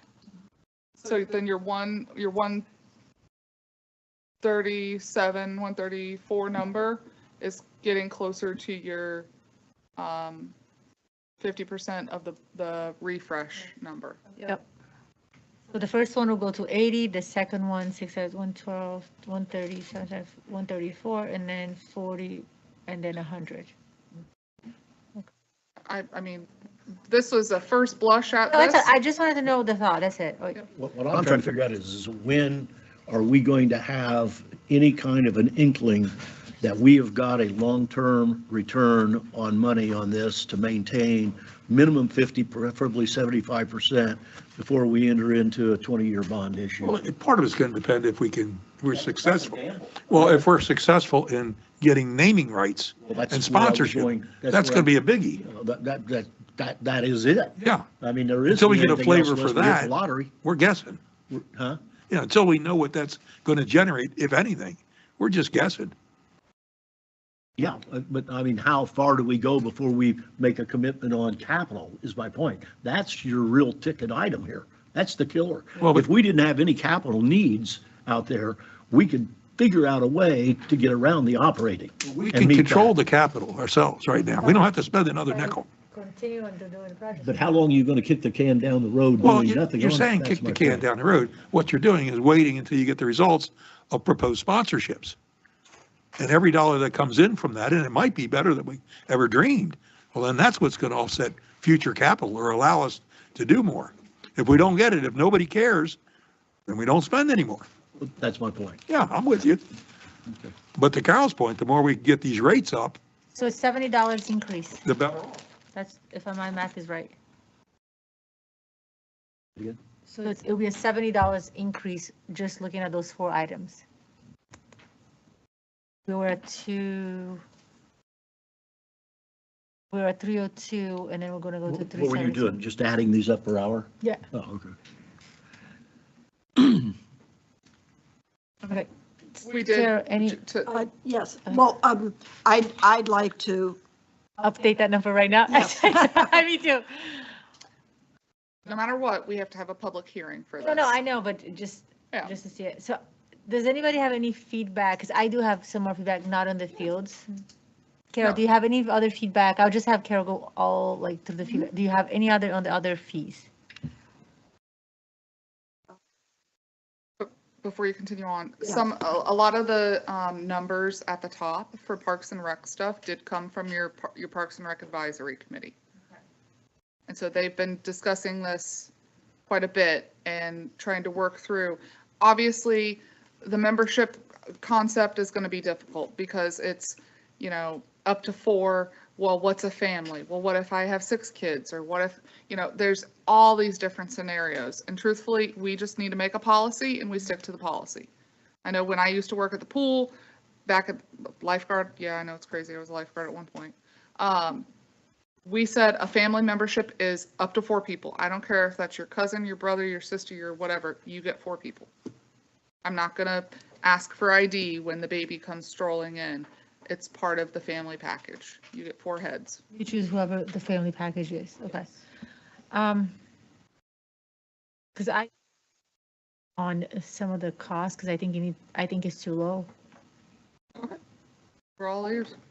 We're looking for feedback, absolutely. Okay, so for me, well, I wanted to go last. I want to read everything. No, go Okay, ahead. I didn't get nothing. Okay, so for me, that's one thing. The day, and I guess understanding, the day pass for a guest, $5, I would bring that to 15. Okay. Sorry. Come on, just kidding. How many do we issue? We don't right now. Oh, okay. Because I don't think anybody's excited to go there, right? Okay. But I think when there's, so I'm not opposed to it. I just didn't know what kind of a, Again, Impact it was. these numbers were vetted through PrAC, just looking for feedback right now. So if you guys want to move that to $15 for a day pass, we can absolutely put that up there. because that's what I'm thinking, because it is a day pass. you It can't is a even buy a minimum- glass of liquor for $15 when you go out to eat.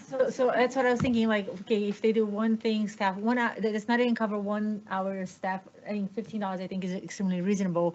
And if the person's gonna go there 4 times a week, they're gonna get a yearly pass, right? So you don't want also create more work and have $5 when you can just, Right. This is a combination of soccer and all Parks and No. Recreation, correct? no. This table. no, she's just talking about, No, I mean, That's this table itself, the fees. All general fund. Okay, Everything not utilities. okay, so what is our total, I'm going to work backwards here. What is our total operating expenses of all park-related costs inclusive of soccer? 650, 700,000? We can get, based on last year's number, we can do that. Yeah, what is that number? I'm going to say now, let's take Divide that that. number, huh? But the only thing it covers is dog Going park. backwards. Dog park. Yeah. and I'm going to pool, take right? that number and say if it's 800,000, let's say, no capital. We'll play with capital later. Let's say it's 800,000. Take 800,000 and divide it by the number of people participating in each one of these that you multiply by to come up with the number for revenue. And change the number until you get to 800,000. But you, it That's would, simple. but then it would be really hefty on the day pass, you know. I don't care how you get there. I think it My deal is I think just it get would there. work for the annual pass, because then you're just doing them, you know, but it, The only thing we're getting on the membership pass right now is the pool, correct? Whereas next year, we have a whole range of things and that's why I Pretty think hard $5, to- yeah. to compare. So on the membership, just so you guys know the math on the membership, and again, this is, I mean, depending if the number changes, but your tax bill, the proportionate share of the park stuff, the membership should be that, if not more, right? Because you're paying for the benefits of enjoying these facilities in your taxes. Parks and Rec equals X. So if we do X plus a percentage or X plus a flat dollar amount, non-residents should pay at a minimum what you're paying, right? Yeah, okay. Not Not Pelican Pelican. per se, but, No, but, okay, I'm with you. and that was the logic for that. Okay, so maybe I would propose that the additional person per year that is a resident, instead of 5, be 10. Okay. And then the day pass for a guest accompanied by a member will go 15. I couldn't find where, Would you say the guest pass should be 15? yes, Okay. and then the resident pass should be 10 a year. That's not just the pool, that's the park, the new park. Correct, because remember, there's two different, the $10 if you're a resident is for the entire year. The day pass is $15 per day for the person that does not live here. So that's, okay, that's my suggestion. I support that. I have no problem with that. I don't know what these Then I had numbers a- mean in the way of revenue generated to match costs. That's what I'm trying to figure out. What do you multiply all these numbers by to produce a revenue to compare it with expenses? And We'll know that's the- better a year from now than we know now. Now we're guessing. Yes, now, Yeah, Next year we're we just, will we'd be know. guessing. Yeah. and that's the exact, and that's why we're looking at putting in a membership programming system. That way we can track the counts. Right now, we can track dog passes and pool passes, but that's not going to paint the whole picture. And the last thing we want is somebody down there with a change machine collecting money coming in. Oh, how many hours you going to be pickleball? How many you going to be back? Give me a break. No, that won't You're work. gonna be Don't breaking do even, that. what you're gonna get, you're gonna pay that person, so. Yeah, so walk me through the process of, if I rent, I'm a guest, I'm a resident, and I wanna rent the pool to do a party. Am I capped on the amount of people that I go there, one, and two, Yes. what is the cap? The occupancy. I think it's up to 16 is underneath I think we do up to 16 people underneath that pavilion area. Okay, Or if somebody wants to have a No matter- pickleball party. and that wouldn't, the person renting pays just one fee, that's it, they don't have to worry, okay, that was. And the deposit. Yeah, I saw that, okay. So Flavia, if you go further down, the pickleball fee for guests Fine. with a current membership, do you want to change those also and make it 15? I would, because given that the conversations that we have been, I think there's going to be, that's probably going to be the biggest thing that we're going to have to make money, because the emails, the gentleman that's putting the leaks together already, like, I think that, and then I was going to So look for you maybe- guys, because you guys don't maybe charge a- anything, because everybody's resident, but I think Nope. that Maybe should the mirror. resident fee 15 and the non-resident 20? Wait a minute, are we saying here that we're going to build this facility and then a resident that wants to play pickleball is going to be charged? No, That dog if isn't the going to resident is hunt. bringing a guest. Oh, guess with I don't have. a them. problem Just with. okay, but I'm with you, See, Ed. it's But- pickleball fee with a current that doesn't- membership. So, but then I would have removed that, so then it's not clear to me, because a pickleball fee for a guest with the current residents, $5, why would Yeah, a it says resident? $5 for So I would have residents. removed that resident and just have the non-resident 20 or 25. Go back up, because there was, that same thing was someplace else up above. The commons, pickleball parks, right here, right here. There, Gateway Commons, court rental, pickleball, paddleball, basketball, bocce, residents. Okay. Why are residents paying anything? Residents are already paying to buy it. Well, this, This came from Prac. yes. That's Prac's recommendation. So I'm up part of this is 25. renting of the actual courts and securing it for their use. So What? securing it for their use. Whereas most of the time it'll be free for all, open play, but if they want to Okay, so if they secure, want to schedule, they want to, okay. So in other words, if If you want to they're, reserve it and make it exclusive for you instead of walk-in and wait, walk-in and wait's free for a resident. If you wanted a time slot for you, resident can pay extra $10 to have it secured for them. Again, these, On a one-time basis. oh, as they want, yeah. So I'm okay with that. If they want to walk in and if there's a free court, they go in for free, the resident. If they realize that they went 3 times and they can never get a court, they'll call you and say, hey, I want to but when they rent go in, that. they're doing that walk-in, how long, what if they want to stay for 4 hours? It's hourly. See, residents and hourly. So, Yeah, but you said if you walk in, it's free. mm-hmm. I walk in, I want to play for 4 hours. if it's available, If it's available, yes, but if a resident already set it up for, you go in at 12 and you already had a resident that paid the $10 at 2 o'clock, they can play until 2 o'clock and then they're out. Kind of like how the club is. Country club, we don't pay anything for the Well, the pickleball. bocce. All you do, yeah. bocce, anything, you just reserve the time and you don't pay any fees whatsoever because it's in your dues. Like I don't play pickleball and I don't play bocce, but I pay for it. I pay for it. The people that use it, they don't pay either. if you, And I think we ought to do the same thing here. If I'm paying my dues to cover this, I should be able to use it, subject to the, getting on the, what do you call it? The rental, The rental. facility rental. The time schedule. So we'll still keep the 25. So we just take the $10 from the residents because they're already paying and you put the $10 in the non-residents. Because I think it's still reasonable, $25 for the non-resident to pay. See, I have no idea what a pickleball going to other places, what do they pay, where it's a Yes, my kid. pay to play? I don't know. I don't even know of any pay to plays. The most of them, you belong to a club.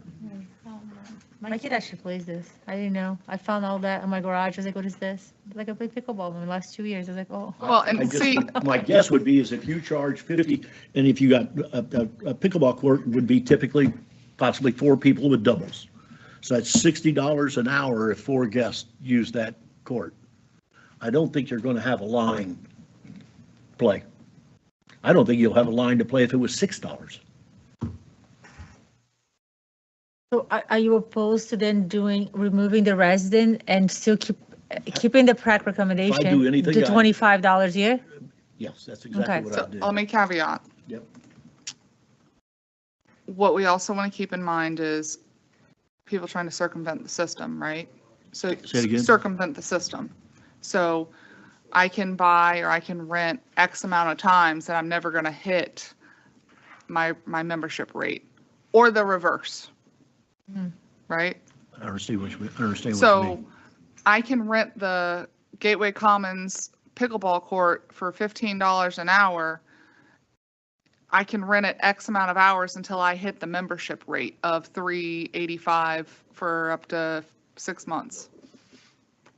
or annually. That would be a calculation that Yeah. if you're a non-resident, That you should I would do. think you'd want to do.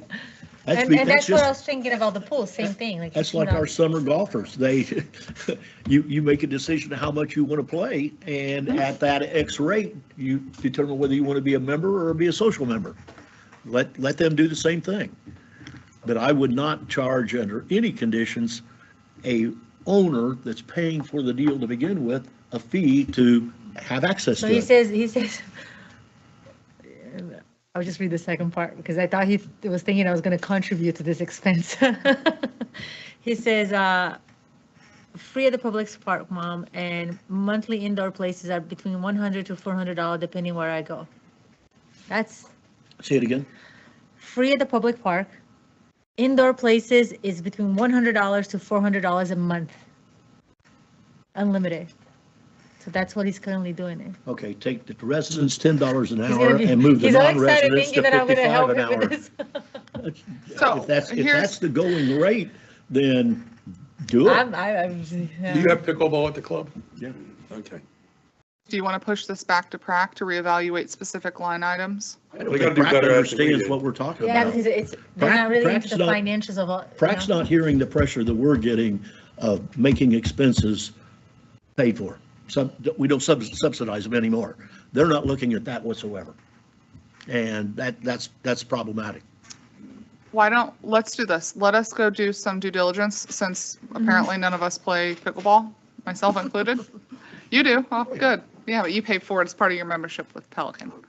Let us do some homework on that portion, but I guess from the board's perspective as a whole, residents should not have to pay anything since you already paid. I wouldn't say residents don't have to pay anything. However, I would like to give us an option if they wanted to reserve. If they don't want to take the time and sit there There you for an go. hour, I think that's an option. So residents don't pay. However, if you want to reserve, like you don't have to wait 2 minutes. You get there and there is nobody there and you're going to go in. You reserve at 2:00, but you want to get there at 2:10, there's nobody there. You know what I mean? So I think as an option, I understand what you're saying on that, Yeah. but the trouble is, who's going to monitor all that? We're hiring a guy to do it. well, we Who's haven't, gonna monitor that? We're hiring a guy, Ed. We added a position. That guy can't be in 18 places.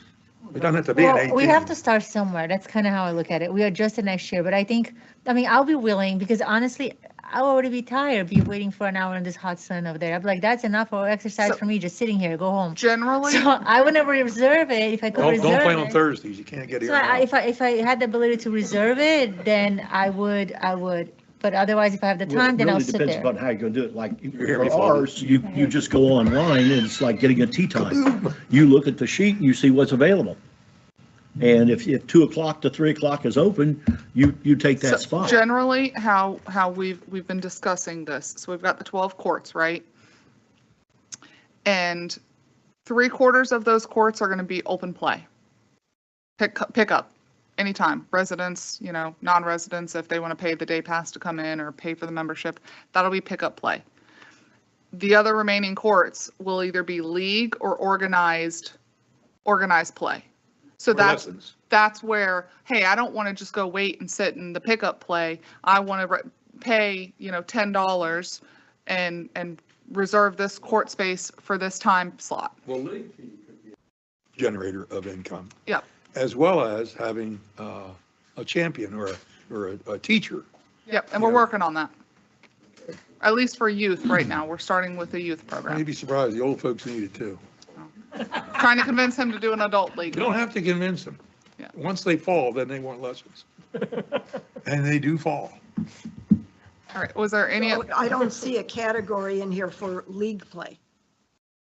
I don't see a pickleball league play. Like we do soccer, and that was. Yes. So one of the things that we're talking through is facility rental plus a 70-30 split. So they would have to rent the courts. Well, I'm sorry. I just don't see Yeah, that yeah. on here. So, Well, then you've got the issue, is the league made up of totally residents or We don't care if they're non-residents paying. or both? We don't care if they're paying. Just That- like the soccer, right? Well, Right. here, this is different than the soccer complex because it is not only a rental, it is a cost shared split. So it's kind of a combination thereof.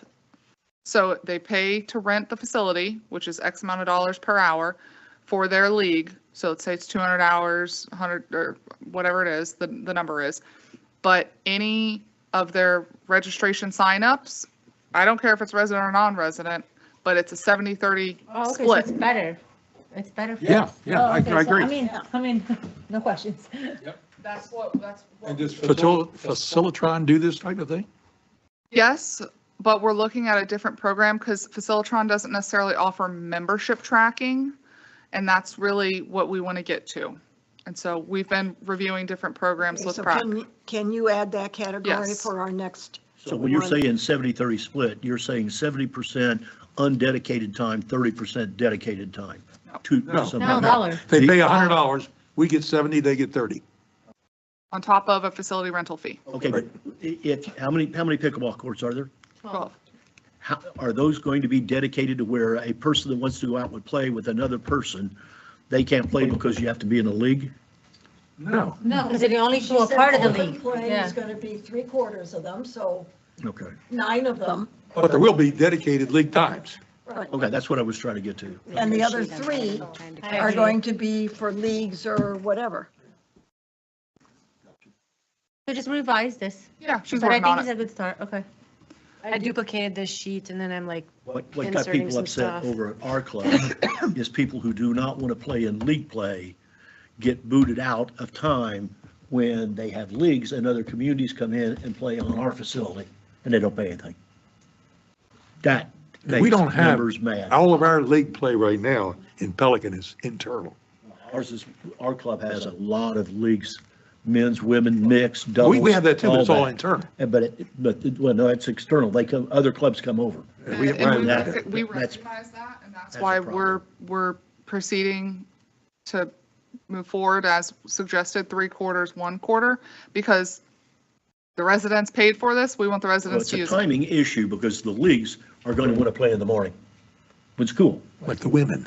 Do what? The women only play in the morning. Oh, the guys play. They start at The 7 guys o'clock. try, but the women, they're afraid of them. No, but the point is, they don't want to be paying at 2 o'clock in the afternoon. It's too damn hot. We just like will tennis. bring this back to you with some additional updates and review and add that line. Was there anything else that you had any concern or comments on? So is this a separate public hearing or is this a public hearing at the same time we hold the budget public hearing? we do a public hearing for the fee schedule normally at the same time that you approve the high water budget. Okay. But we don't need the hearing for the budget at that point, but you approve this, which helps me put it in for the final budget that we Mid-August. adopt in June. August. June. So this will that's right. we'll have a hearing for this in June, and then the budget hearing is August. And we do that because the leagues need to know the costs, and we have to implement the costs for the fall season. Okay, then could you also look at that category where you have Gateway Commons court rental, in parentheses, pickleball, paddleball, basketball, and bocce? Could you also bring back numbers for paddleball, basketball, and bocce? Yes. I don't know that we'll find a padel. Basically. I don't know that we'll You're find a saying having a padel. differentiation in rates based upon need of people Well, want to use it. If we've got basketball courts, and if there is such a thing as a basketball league, which I don't know if there is or isn't, then we should have a fee scheduled for that also. Leagues for each sport is what you're Right. saying. Okay, got it. Yep, I How many captured bocce that. courts are we building? Four? And we're going to provide the bocce balls and all that stuff. What, 2 here? But these will end up going away. They're going to be Yes. part of the, Well, we could have them attendance. available if they want to come, give us their driver's license, and here you can take the bocce balls. ours keep disappearing. That's the only reason I asked it. We would need They some, get the we balls would and then need the collateral. balls go away. Yeah, It's surprise. a miracle. They never show back up either. No, they don't. Yeah, we would You have looked at the lake. collateral. What in the world you do with a bocce ball, I have no idea. But, okay. Loaded an alligator. But there are bocce leagues. Yeah, now. there's one on Tuesday. I think they're over there on Tuesdays Friday, normally. Tuesday. We have one Friday. on I don't know, there's Tuesday. people over there, yeah. Start at So 7 we should o'clock. have a fee for bocce. Ours is too. 7 a.m. to 7 p.m. every Tuesday. Anything else for the fee discussion? Bocce league in Pelican. Oh, just bring your revise. Yeah, we'll bring it back to you. Well, that was fast. That was good. All right, move on to monthly reports. Yes. Flavia's, if you're gonna come, make sure you come up, Bill. Yeah. Okay. And Just say your name. identify yourself. Bill Faribaugh, I live Eagle Point Circle. So I run cornhole leagues. I did mention it to Chelsea. but I did mention it to someone prior to Paul's position before that. I was wondering if you'd ever can take that into consideration. Cornhole is a big thing.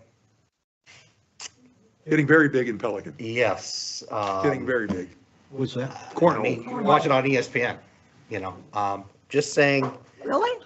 Yeah, Oh, it's yeah. competitive. oh yeah, very competitive, and you can make a lot of money. Oh, how about that? You can take another 3 minutes.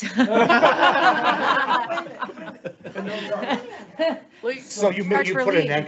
entry fee, everybody puts an entry fee, and then they pay out, sometimes just first, sometimes first, second, third.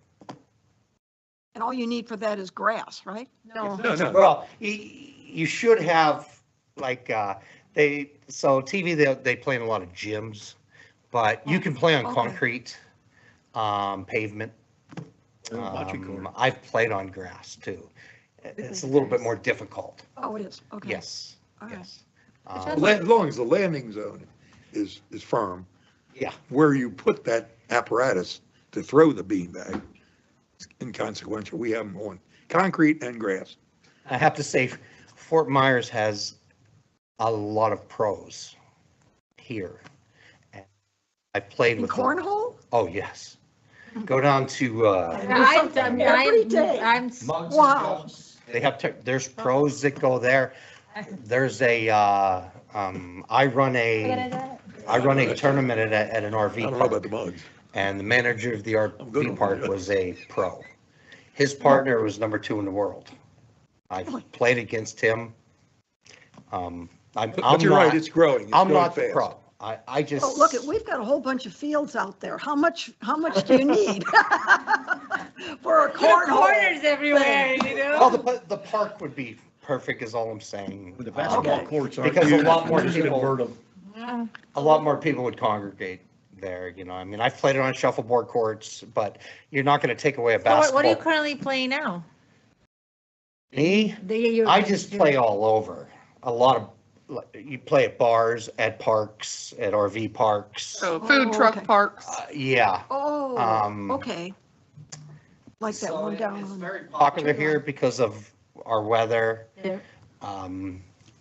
Just a suggestion that you may Well, thank you. want to That's a good consider. suggestion. We like revenue generators. I Yes. showed, That actually ain't what I was here for, but me and Chelsea did talk about it. I We did- don't like generators. We love generators so much. I did show Bill, and I can show you independently. I saw a TikTok that it was like a cornhole golf course. So each kind of like putt-putt, but cornhole, and you have a little scorecard, and you try to, throw the bean bag, and it was a little par course, and it could be a revenue generator. And did it have a windmill that goes around? Yeah, of course. Water. Okay. You can have anything. Yeah. To make, just like a putt-putt golf course. Wow. And it was It was pretty cool. definitely I interesting. learn something every I'll day. show It's, you. it's growing and growing. It absolutely is. Is it really? Wow. Thanks, Bill. Thank you. Thank you. All right. Anything for admin? Okay, put that on your to-do list. I'll add it to the list. I got the perfect spot for it. I don't have anything for admin. Do you have anything for, no? For public works. I just have two things. I just want to say how nice the palm, I started exercising. I was shocked and how nice the trimming of the palm trees on the linear park. I never knew, I mean, I knew they were there, but they were like, to me, bushes, weeds. I mean, I didn't realize how they cleaned The it up. linear part? The linear part, we had, around the ponds, it had a bunch of sable palms. Just wait, They we'll clear them clean- all out when we put in the new power line. Not we. No, no, It's no. not us. No, no, no. It's So FPL. it actually looks like a resort. Like I was shocked. So they debooted, they cleaned all, they just became like 20 feet taller because now you can actually see it. No, they're all 14 feet. Yeah, oh yeah, 14 feet, FPL, right? So That's the height limit in the it's deal. hidden. They just looked so nice. I mean, it just, It's in preparation of I mean, it was a visual, I didn't realize how polluted visually that park was because I tried to just look at the concrete and go. And this time I was like, wow, what looks different? And then it was beautiful. It was really, really, really nice. So whoever made that Well, decision. good job to Angelo and our contractor. Yeah, so. great on that. Question about the planters. Yeah, you don't like them? Well, how are we gonna irrigate them? We're not. And what kind of plant are you gonna put in Native. there? native plants. Okay, and when are we planning to do that? Put the native plants in when it starts raining. Okay, that's, yes, okay, perfect, because it kind of So just when looks, it rains, they get watered, and period. then they become established, and then they're they're good. okay, perfect. Did you notice what those were made of? Uh-huh. Okay, we're just repurposing. And I noticed you probably repurposed the pink color too. Yeah, a little bit. Yeah. uh-huh. Branding. I was like, okay, so I did notice those are the things. And then without having to look, I did notice the pond by Timberwood Reserve. Is that what it is? There is a large point of repair that it's needed there. We talked about a few years back. And I mean. The one right here? Yes. Yeah, Timber Marsh, yes, we are working with a contractor to get that Okay, resolved. because so- I noticed the water level was so Yeah, low. we just issued. But a- I have not, okay, so those are the only two things I had. That's it. Anything else for Paul? Yes. I got- Oh, Go ahead. Just one other comment. This is the burr in my saddle. The staff gauges, I know we're moving forward with it. What do we get for the staff gauges? I can't have anybody tell me how we would react to have, you know the pond's low, you know the pond's high, but you can't react to any of it. I'm gonna have a beautiful video made just for you of play it. it. You ought to just tell me. The vendor has offered to do it, and as soon as I get it, you're the first person I'm sending it to. All I want to know is how you react. What do you do? You're getting data, what do you do with it? It's data gathering for like permits and objection to permits and No, modifications. no, of no, no, permits. no, no, no, no, no, but no. they're not gathering any data. You know the pond is low, you know the pond is high. The only thing that we do as a district is if they're full and we know a water event is coming or a hurricane is coming, then we go for permission to lower the weirs so we can retain additional water and not flood the homes. That's it. Well, we have to measure how much water that we push out, and I have to have some point of measurement in order to figure out that calculation, because per our, Don't use a staff gauge to measure it, you go to the weir and measure it. what is on the weir? We got 17, we don't have 17 weirs. We're putting in 17 gauges. But this is a decision that we already made, right? Well, but And it's already I didn't in- like what we decided. Okay. And I haven't gotten a decision yet that tells me it's a worthwhile expense. You should have just gave him the candy instead of. I tried to give the candy. Well, we talked ponds subcommittee out of doing it, but they're so acquiescent to staff that they did it. Would I quarter them individually? Why'd you do it? Well, I don't know. None of them know. And the reason they don't know is because there's no good reason for it. And I still believe that. That's a waste of money. We're talking about trying to save a nickel here. Anything else for Paul? Did you have any Yes. questions for Paul? Yes, on the mill and grind for Pelican Preserve Boulevard there from tree line to. Benito, the- yeah. Yes, the four-way stop. Have the numbers come down, the potential construction numbers to something closer to what they actually budgeted? No, not to budgeted, Not to budget it, but But it's they've come down far some- less than what we initially were given by Tetra Tech. substantially. You talking about oil prices or something? No, the milling and paving of the roadway. Have you seen, we're holding off because of the oil prices right now. Has anybody taken bids? No, we haven't even put it out to bid yet. So Stephen, the Yeah, original, but it's based on We'll be how the overseeing it. bid is written also. the original estimate came from the county's numbers, their continuing services contract. Since then, Tetra Tech has gone out and they have a whole side of Tetra Tech that works with FDOT and does major roadway paving. They're using those numbers to update their estimates because those are more current numbers than what was in the county's. That requires to have a large volume of work. That's your We're problem. going to put it out to bid. You can choose to reject the bids if you don't like the number, and we can hold off. I have a question about how we're approaching repairing of valley gutters, Okay. particularly on this stretch. And I guess I'm going to ask, what is the criteria? Because what I've been told was, if it's cracked, we got to repair it. Now, So, having a crack doesn't mean you put in a new valley gutter. understood. Go ahead. Right, so Tetra Tech did record every crack in the gutters, but Right. that's not where we're going to replace. That's what my So point was. as part of the bid, we are going to quantify exactly what needs to be replaced, so that number, that estimate gets lower as much Goes as from possible. hundreds to a few. Yes. Yes, that's the Okay. intent. That's- But as engineers, they did put every I understand item that they what- identified, so. But and we don't plan that's- on doing it. Right, It depends right, on exactly. We're not planning to do every crack. Depends on whether you have 6-foot curb sections, 8-foot curb sections, or 10-foot curb sections. I can tell you, we've done this a lot, and we take out, if there is a crack, and I'm not talking a hairline cracking, I'm talking a crack, a break. We take out the curb section. If you put a pencil through it or something like that. If you got a crack that's big enough to drop a pencil in. Oh, hell, yeah. Okay. And I It's- think it's- that- it's- This section of roadway, we don't have the. Where the major- fine no line curbs, is Ed. defining a crack that deserves it. If you've got a crack A Y. and you've got We an talk- oak we tree, talk I about a Y guarantee you, too. you better take it out because it'll be a big Yeah, one we have no later. curbs. It's only valley gutters. Yes, And that whole stretch. We're really targeting what's got depressed, what has sunk in a Yeah. little bit, so yes. That's what I'm talking On about. level, yeah. That's not in a performance. Okay, that's that's reasonable, designed, all right. Yes, Good. so. I feel better Rest about assured, that I now. think what's coming forward is going to be a much better estimate and hopefully better. Well, in When you do, regards to when you have quantities. curbs, you can cut curbs. Right. You can do those.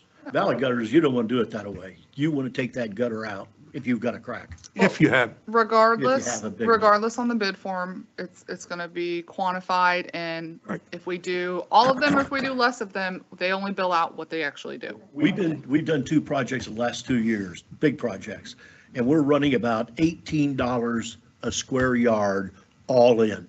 That's milling, paving, curb where necessary, pavement marking, maintenance of traffic, and mobilization. That's everything. $18 a square yard. I'm wondering, what is that number right now with the current oil prices? Well, we won't know until we put it out to That's- bid in a month. That's what I'm worried about. well, the other comparison, we've already done Avila, we've done Aviano, we've done Breno. How much were those? That's exactly on a per square yard or whatever. What do we pay there? So we can equate it to what the bid we get What you on, need to do? yeah. Because we got very favorable prices. Tetra Tech is the one who has to put together their EOPC, so I'm assuming they've looked at all of those variables and those things. So again, we'll get the bids. If you don't like them, we reject them and we'll wait it out. Well, we can tell now what we paid for the early ones, so I'd like to know that. Yeah. If you can get that data, what did we pay for the 4 we've already done, or Yeah, 5? we can pull that information. Okay. Just one more thing I forgot.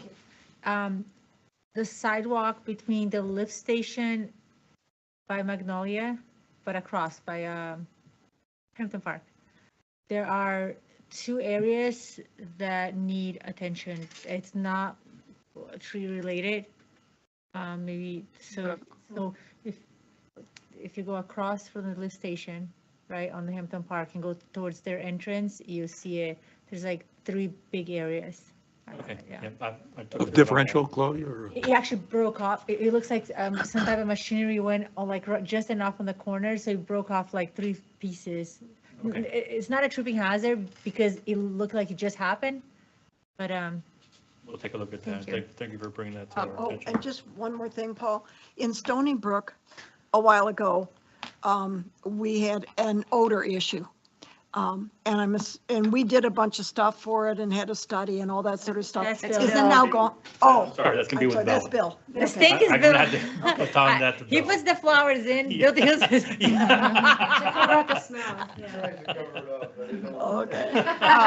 Okay. Is there anything else? I have one thing to add, Thank just you. while Paul is up here. Yeah. Don't forget, our pool is going to be shutting down for 2 weeks, starting on Monday. We have a lot of work that's going to be happening in there. Oh, I yeah. know you have not approved the zoysia, but we are going to be, during this 2-week time span, killing the existing sod and putting zoysia in the pool area. So as a pilot to see, so you guys can see. Is that susceptible to the LVN? That lethal It will virus? have it, but it's not necrosis. Sugarcane, you mean? Yeah. So Whatever the, it will get, but it will not die. You okay. have a slight decline, but you won't notice.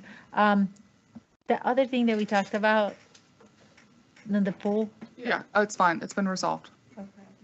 We're We just gonna- we did have some minor leaks. We had a leak detector guy come out, and they've done some patches, and next week he's going to come out and do a permanent repair.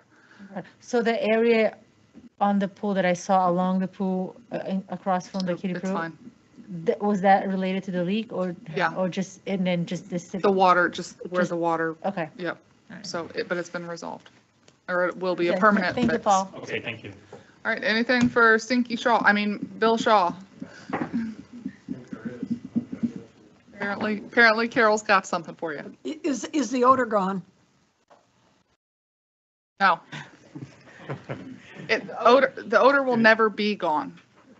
It is not as stinky as it was before, and we have not, knock on wood, had complaints recently. It's a lift station. There's going to be odor. Since the new unit is in and it's Yes. working, it had to go through some adjustments. Since the new unit has gone in, Mr. Stout has called twice. And when people got there, they made some more adjustments. So since the second call, which was probably 2 or 3 months ago, yes, we haven't had any issues. The Xylem, the odor control company, is going to hang a data logger in the output port of the new odor control unit, so that if other complaints do come in, we can reference that and see if it's something that's happening right there and have some kind of register of it. Now, all that equipment, we're just leasing that right now. That is right? leased equipment, yes, Okay. yes. So we keep an eye on it, but we don't maintain it And when does that lease come up? annually. Annually? So this fall? Yeah, probably. I believe it. I believe think it we goes tried to with- get it to coincide with our fiscal year, but Fiscal it's years. close if it's Yeah. it's close. Okay. So, give it a few more months and see what happens. yes, it's doing well. Okay. There's a lot less happening there than was happening. It's a big station or a small station? It's the master lift station at Stony Brook. So it has 4 satellite stations that come to it. On that note, also, we're working on, and it's in the report, the upsizing of the unit for the Girl Scout lift station as well. And that has the same scenario. It also has 4 lift stations that pump to it. Into it. So we're working on getting all that in place. We hope to have that done by the end of this fiscal year. So the lease for next fiscal year will be for both units. We did budget for the bigger unit at the Girl Scout station this year. So even though we haven't put it in yet, we do have it in the budget for this year, so we have the funds to cover it. And that would be a lease also? Correct. Yeah. The nice thing is if something happens, we just say, hey, it's broke, they come fix it, and it doesn't cost us anything because we're leasing. To buy new, these are a couple $100K. Yeah, it was more cost effective to lease. At least until we knew that what we had really works. I think leasing is working for now. It's not add anything else for us to do. Anything else for Bill? No. Next item? All right. Oak tree. Yes, so the board gave direction to remove the oak tree contingent upon indemnification and hold harmless signed by the residents and the HOA. Unfortunately, we could not come to terms. We went through a couple different renditions of the hold harmless agreement. The Faribaults, did I say that right? Faribaults are here, but ultimately, I'm looking for your direction. Do you want us to proceed with taking the oak tree out without having them sign off on the hold harmless indemnification? Or it stays until we come to some type of agreement? And I can fill in the X's. I was on PTO when this went in there. It was around $10,000 between the MOT and the actual tree removal.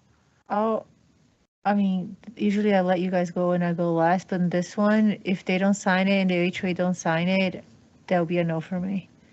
Because I'm already taking an expense that I truly believe, that it's not something that we're responsible for. Tony has opined on that, and the board always makes the decision, and that's what it goes regardless. So we made the decision to go against attorney recommendation on this. It wasn't unanimous, but it's what it went. So I would be opposed to going anything and creating more liability when we already just created an expense of. Now I didn't even know the amount because it wasn't the principle of the amount, it was the principle of why we're going to do something and open the door. So now even knowing the amount, so that's just my clear to the point answer. So why won't you sign it? Say your name again for me. Bill Faribaugh, Eagle Point. So, first of all, the first draft that Attorney Tony had presented me said subcontractor wasn't responsible either. I mean, I'm not going to give away my rights. If they make a mistake, drop the tree on my house, and I'm totally responsible for it when the subcontractor did it. I didn't hire the subcontractor. Tony, I understand that you've never done this for here, a removal that you had to sign indemnification for this. So I'm assuming that this come out of nowhere. No, I have prepared other hold harmless indemnification agreements for other clients for activities that either the district was going to engage in or the person was going to engage in on district property, either one. But I used a template I've used before. Okay, so. Not exactly for oak trees, but it's a template I've used before. Right. It is. Yeah. If I may. So the tree has already cost me money. Okay. It's come through my, my deck. It's went into the mud pool, okay, which I had to have repaired. Oak tree roots like to find water. That's a given. I believe I'm not the only one that has had this issue, okay? Now, I had also talked to my insurance company, and my insurance company said, why would we hold Gateway responsible? It's the arborist subcontractor that they would be looking at. Now, that I don't have an issue with, as long as, since Gateway is listed on the arborist insurance, I don't want that held against me. I also don't want FPL, Xfinity, the Gateway sprinklers, water, sewage. That's on the arborist. They have insurance for this reason. Yet, why would you want to hold that on me? I mean, don't take my rights away, because that's what you did. You wanted to take all my rights away. Now, I can't give that up. Okay? Now, I mean, Chelsea, Paul, we sat down and had a great conversation. I've had nothing but great conversations back and forth with them. Okay? This tree is just, to me, has been nothing but a pain. I'm not an expert at all on trees, but this tree has overgrown throughout the years. The shape isn't even of an oak tree that represents through Gateway. There's a lot of branch that goes way down beyond my neighbor's house, just one, and has never been cut because they said it ruined the shape. Y'all can look at it. I believe you sent me a picture. That's a picture from 25. So the tree has actually gotten worse. But I've had issues with my lanai, okay, with things going through it.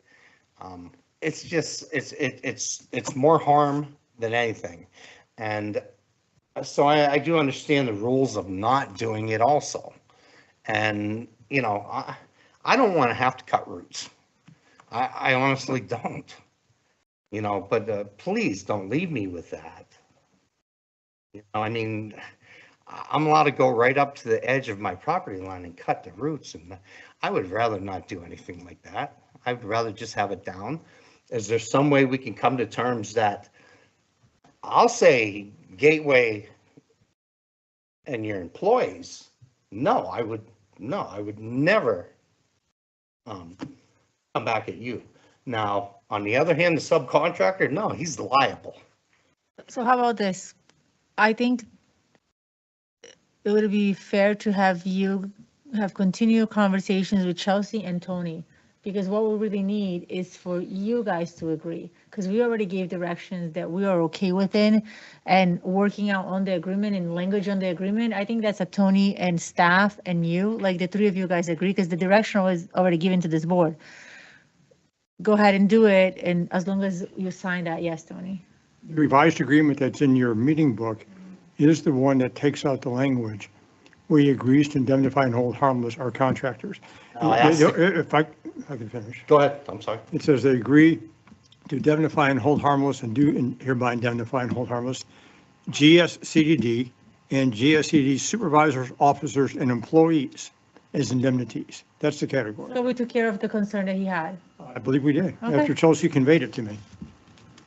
Okay, so question. I mean, I'm not his attorney, but that's why I drafted it that way to take out So, the, and that's what I was saying, this conversation really, it's not the, Well, again, we came to a point where the direction was clear, yes, and that's why we had a second version of this and trying to come to terms.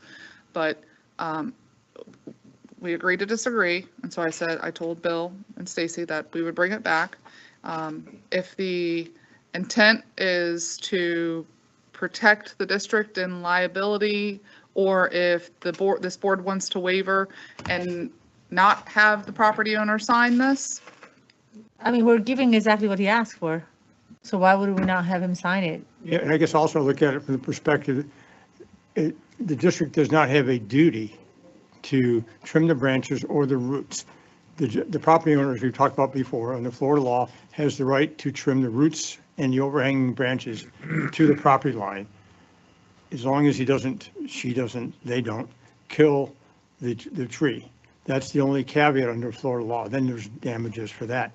But they have that self-help remedy that's available. So if the district's taking on a task that under law they don't have a liability for, they're taking on a duty, now they do have liability. Hence, we have the hold harmless indemnification as to the district in this agreement. my concern from the get-go with this is we've heard it from the property owner that they've had damages to their lanai, to their pool cage, etc.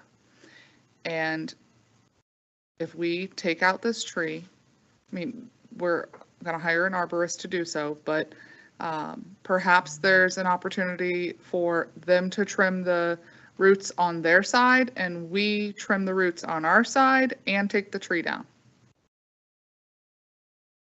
If you don't want to have them sign this as an alternative. I would have given the location of the tree. Because, I mean, I'll be honest with you, I went there. It's not as close as it was brought out to us. I mean, I literally went there. I mean, it's significantly farther. It's nowhere near your pool cage. You know, there's no branches, like, as of right now, unless somebody went and cut it. And I think I talked to you about, I think the week that your wife was here, I would say there's at least 20 feet clearance from the last branch to your pool cage. So unless it was trimmed, and I asked, I said, did we go over there and trim it? Because I was like, wow, that was really fast. That was my first thought. I was like, wow, we really went fast. They signed it right away and we trimmed it. So, I mean, I didn't go underneath and look at it, but where I was, I was surprised how far it was. I know in years past, it was way worse. Like your pool was here and the tree was here. I mean, I remember seeing that years back. I mean, because I remember this issue years back. If I may, Yeah. Flavia. So prior to this, and I don't know why, I've only lived there 5.5 years. Prior to this, and this is hearsay what I'm hearing, okay? And I could see it when I first moved in. That tree was left go. I don't know why, okay? Someone blamed our HOA president, said there, I don't know what kind of funny business went on. I just wanted to move forward with this stuff. I don't think we're, and Chelsea, Paul, we all relayed back and forth. I don't think we're that far apart. You know, I mean, there's no harm in me saying Gateway I would never come at. Now, my question for Attorney Tony is, okay, since Gateway would be listed under the arborist insurance, does that hold them not liable for me if they make a mistake and damage my property? I give legal advice to the board, not to individuals that And I come was to gonna the say, if you board. can address your questions to the board and Oh, then we oh, choose, okay, and then I we just- choose to the. Yeah. I just figured Attorney would know. So Tony, Let's just put it this way, the district always requires insurance of all its vendors, and always requires the district to be named as additional insured.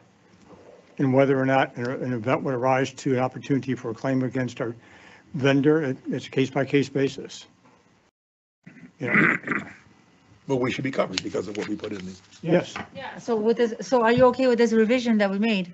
I don't know if you had a chance to look at it. but again, the district's requirement for the vendor to have the insurance gets actually part of the cost of the vendor bidding the job for the districts. We're paying for that in a sense. Is the vendor naming the property owner as additional insured? No, the district, they named the district. Because I we're the ones understand hiring. they're naming us, but is there a reason why they can't name the property owner? If the board wants that, it's probably, whatever the additional cost, we could always ask the. Hey, that the solves a vendor. lot of problems. We're spending district dollars on private. Because the vendors. It's exposure. That's the problem. Is right now the damage created by the roots of the tree? There, It's the okay, roots of the I'll tree.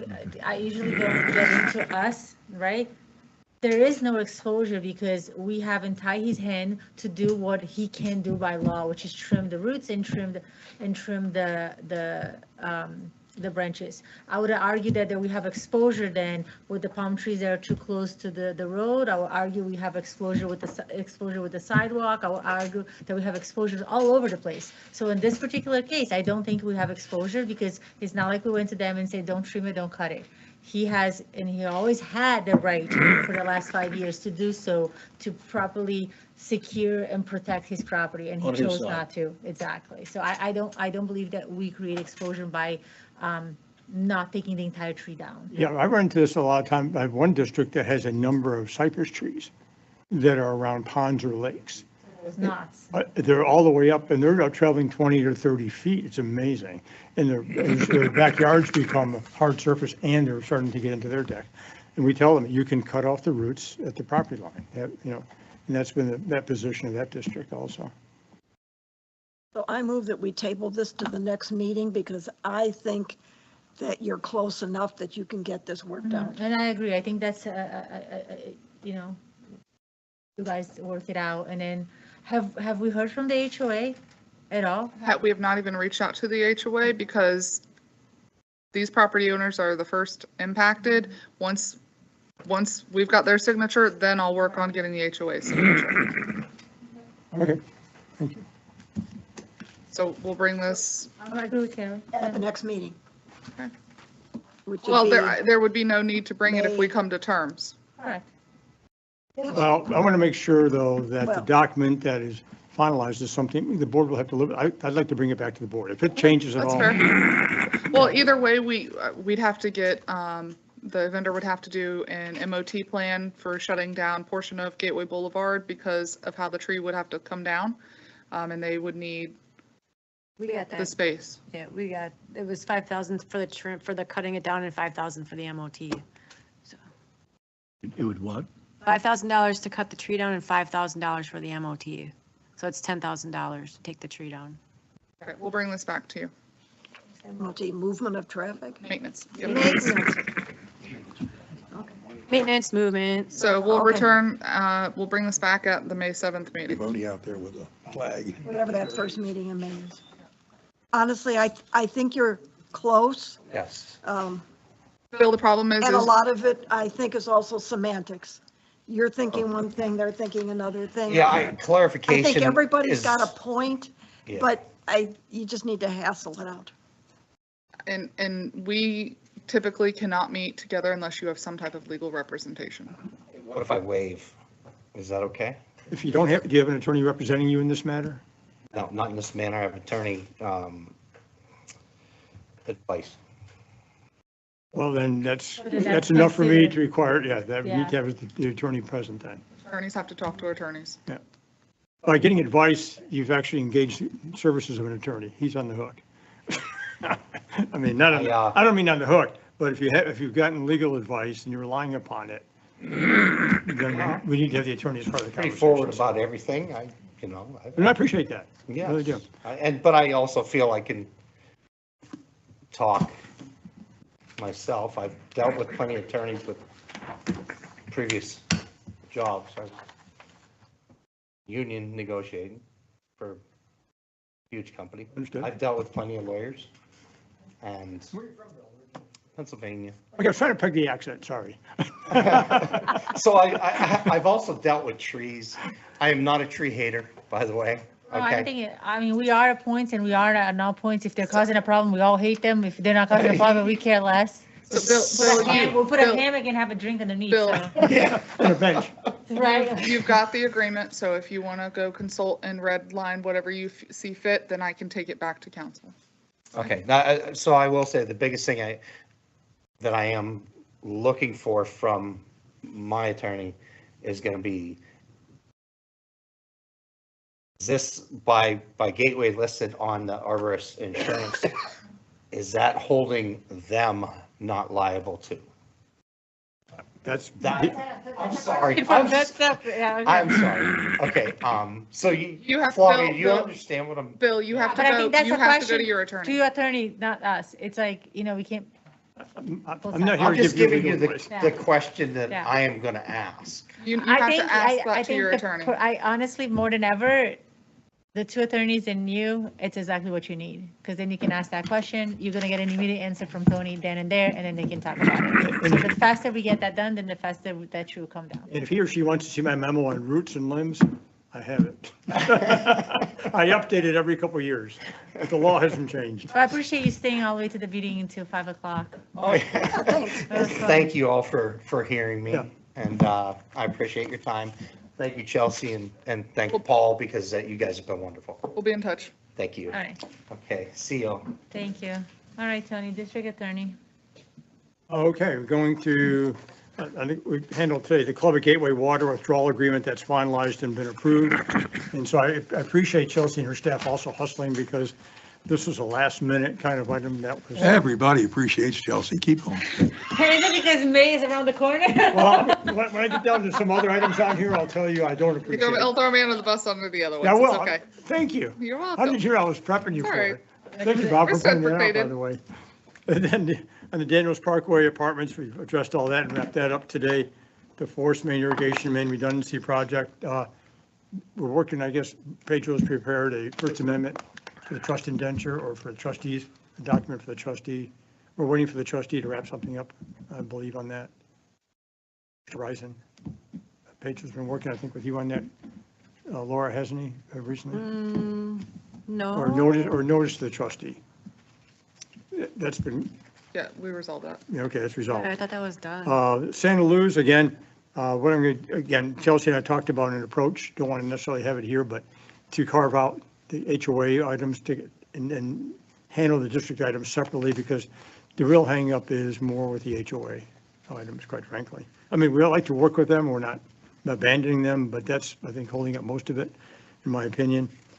Meter replacement, the construction contract with Pedal Vales, I gave my final revisions to the document today, Those weren't your final comments for now. for now. Thank you. You're welcome. Thanks for throwing me under the bus. No, thank you for that. No, so we can get that. Those pretty much are. So if we can wrap that up and have Arcadis look at it just to make sure.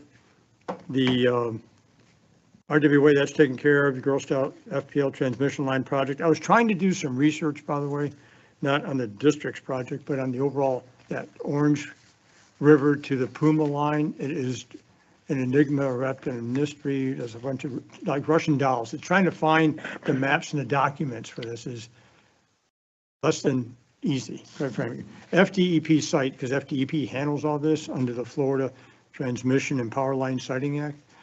Their site's called Oculus. It's a horrible name because you really can't see anything. I mean, when you go in there, you get into a maze, so they're very frustrated with that. Wiser contract, the amendment for lease of the vehicle, that's Pelican Preserve. And that's in the hands of staff and or the PPAC. Is that where it is now, Chelsea or Laura? And the shared use agreement with Lee County, waiting for Lee County's comments back. And oak tree removal, we just talked about that. Revised board policies and procedures. I just need to set up times with board members. I sent it all electronically to all of you. And recent incidents or issues that came up in the last couple of weeks were Ed asked about the CCTV during Stephen's report, viewing and cleaning with Atlantic Pipe. There were some conversations, communications going back to last fall, summer, fall, where Atlantic Pipe was making assertions with regards to site conditions, field conditions. I don't want to get to a whole bunch of it because it's right now it's a little bit of an adversarial setting, but we're trying to resolve it. Yeah, where Atlantic Pipe indicated that the documents that were provided didn't accurately depict what was subsurface. So there were some change orders that were processed. There's one change order that's still lingering. And Atlantic Pipe sent a note to Chelsea April 1st, I believe, April Fool's Day, or March 30th, 31st, saying that until the issue and dispute concerning the change orders is resolved, they're not going to continue any work. So Chelsea sent back a response saying, look at the section of the contract, says you can't stop work during a dispute involving the contract. And then that was reiterated, and then their attorney responded 2 days ago, going through the general language in the contract versus specific language. I disagree with his position, but we're having a call with the attorney tomorrow to try to work through some of these issues. If you have specific questions, please contact Tony or myself. Yeah, separately. But had a couple of hurry-up conference calls and data dumping on me to get up to speed by Chelsea and Tetra Tech. That's what's going on with that, but that's in progress. And we may end up coming back to the board with some approaches and suggestions at the next board meeting. Yep. Hopefully we can have some resolution one way or another. There's a couple of paths to take on this one. And that's all unless there's anything else the board has. I have one question. Have we had any kind of communications, verbal, written, anything that would indicate that we feel DPCA is challenging us and the result of the amendment to the, what do we call it? I have heard nothing. Methodology. Methodology. I have heard nothing. Come on, I all read for that reason, because I knew you were going to ask that. You didn't know I was going to ask that. Nothing. Because I haven't heard anything either. And I was just wondering, Yeah. apparently, some of us still think that there may be some issues. I don't think there's any. I haven't heard any. I think, yeah, I spoke with somebody that was very opposed, that I have met previous to this, and I think and I'm going to say exactly what he said, which was, it wasn't that bad. I didn't really understand the numbers, and I didn't see the total amount, and we felt like you guys forced us. I said, so it makes sense, and he wasn't opposed to it. He wasn't happy because there was a change. And then he felt like we as the district could have been more clear on our intentions and not go so fast into It turns out it was very Yeah. unfortunate that it was as adversarial as it ended up being And in the process. And I was very surprised, and I was very thankful that he said that. That was like, at the end, the thought, the project itself, he was in agreement with it, but he didn't like the way that it was handled. Maybe more communication, and we took responsibility from both sides. We can always be better in communicating things. Sometimes things that need to get a faster pace, and sometimes we can take a little bit more time, and that was my feedback to him. I said, I personally believe that this needed it faster and sooner because there were other things in the chain of command that needed to take place, but I haven't heard anything. Okay, I haven't either. It's been And pretty you quiet. haven't either, so that's No, good, okay. it's pretty Carol, quiet. have you? Just one thing I just thought of was that the legislature, Lord knows what the governor's going to sign, but there's one piece of legislation it was passed that the candidate qualification form has changed for special district elections. So anybody who's running need to make sure with the supervisor elections, they get the. You just moved to one subject. I thought you were talking on the same subject. No, Okay, I'm Tony? sorry. I appreciate that. Okay. I'm sorry. Did I just miss a minute of I apologize. something? It was not a comma, it was a period. Next subject, okay. Now I'm paying attention. I apologize. So. Period, enter, next. So that. The only thing I want to hear from the legislature is they've raised our salary. I thought he was gonna say. They have not. I agree with that. But what I can do, I can send you the email I received from the Cuyahoga County Supervisor elections, and then Chelsea, if you can then That would send. affect Doug and Carol, I believe, right? Yeah, So, and okay, it's so- just a minor role, the legislature made some other changes to the election code that don't. But I'm assuming once you guys go in there, if you choose to run, Tammy will probably assist you like she has. They should give you the correct Yeah, form, but and just I to make don't- sure Yeah. ahead of time. It's how the Tony says so. That's right. Tony says you're going to give me the right form. Yeah, exactly. So let No, me, you. let me think, send right form to board. Right, okay. I do that. So- And I'm just monitoring all the other legislation that passed that's not yet been signed. Who's our new governor? I don't know yet. No, that ain't gonna happen. He's hoping it's Mr. Donalds, I think. I'll vote for you. You to slash all the money down, I'll pay nothing. One thing on Pelican Reserve, Chelsea, have you heard anything more about the city of Fort Myers this year? Okay. There's been no meetings scheduled, no conversations as far as I I hope there know. hasn't been any meetings. No, there hasn't. Not that we're aware of. None that I'm aware of, and they know I'm supposed to be aware and to tell you. You're next, you want to out of here? Next. Okay, so nothing else for Tony, agenda management, so instead of you going through it, is anything that we need to add or anything that we have questions No, for we have Chelsea? President's Council meeting next The 23rd. Thursday. That still go? Yes, Yeah, we have Are 10 they- people. And People you know gonna that show I up? won't be there. correct. I know both of you will not be here. We've got people coming? 10, yes, 10 signed Oh, up. wait, Bob and Karen are going? I'm on vacation. Make this a meeting, no kidding. Well, you and Doug normally don't Bad, come. You're bad. She's Guys got don't red on normally today, do. she's on fire. I know. Just the President's Council meeting, so we've got, it's not going to be pond. Refresh me, what was the topic? We're going to do What's the key word? Opportunity?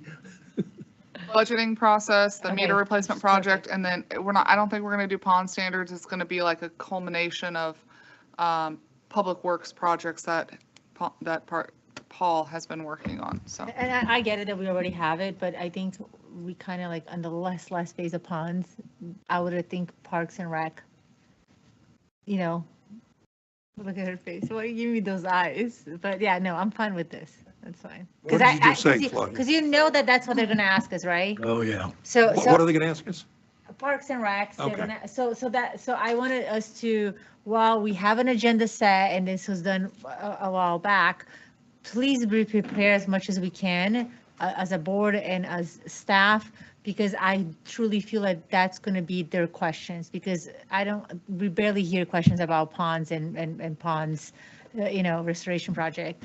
I feel like that's what we need to know. So I want to make sure we get, proactive, getting answers as much as we can. You're expecting a better turnout than the 4 people that come. Well, we already had 10 people sign up, so that's why. 'cause They I asked. actually show up, that's a little Yeah, we had different. 10 people sign up one time too, and none of them came. So. Are we having food? Okay, so now on May, Food? Yeah, we have jelly beans. I know, yeah. You brought the fun stuff. so we're up on the workshop on May 7th, which is our next meeting. Will we get the first blush of the budget then? Yep.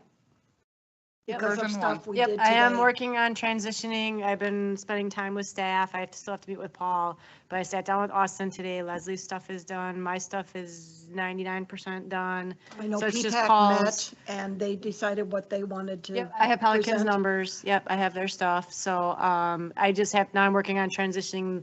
The staff has their own worksheet so that the one that my master one doesn't get screwed up potentially. I had to just transfer those numbers over. Version 1 will be at the May workshop, Yes. Okay. dated and numbered. Asterisks all over the place. To be determined. I do have one other thing too.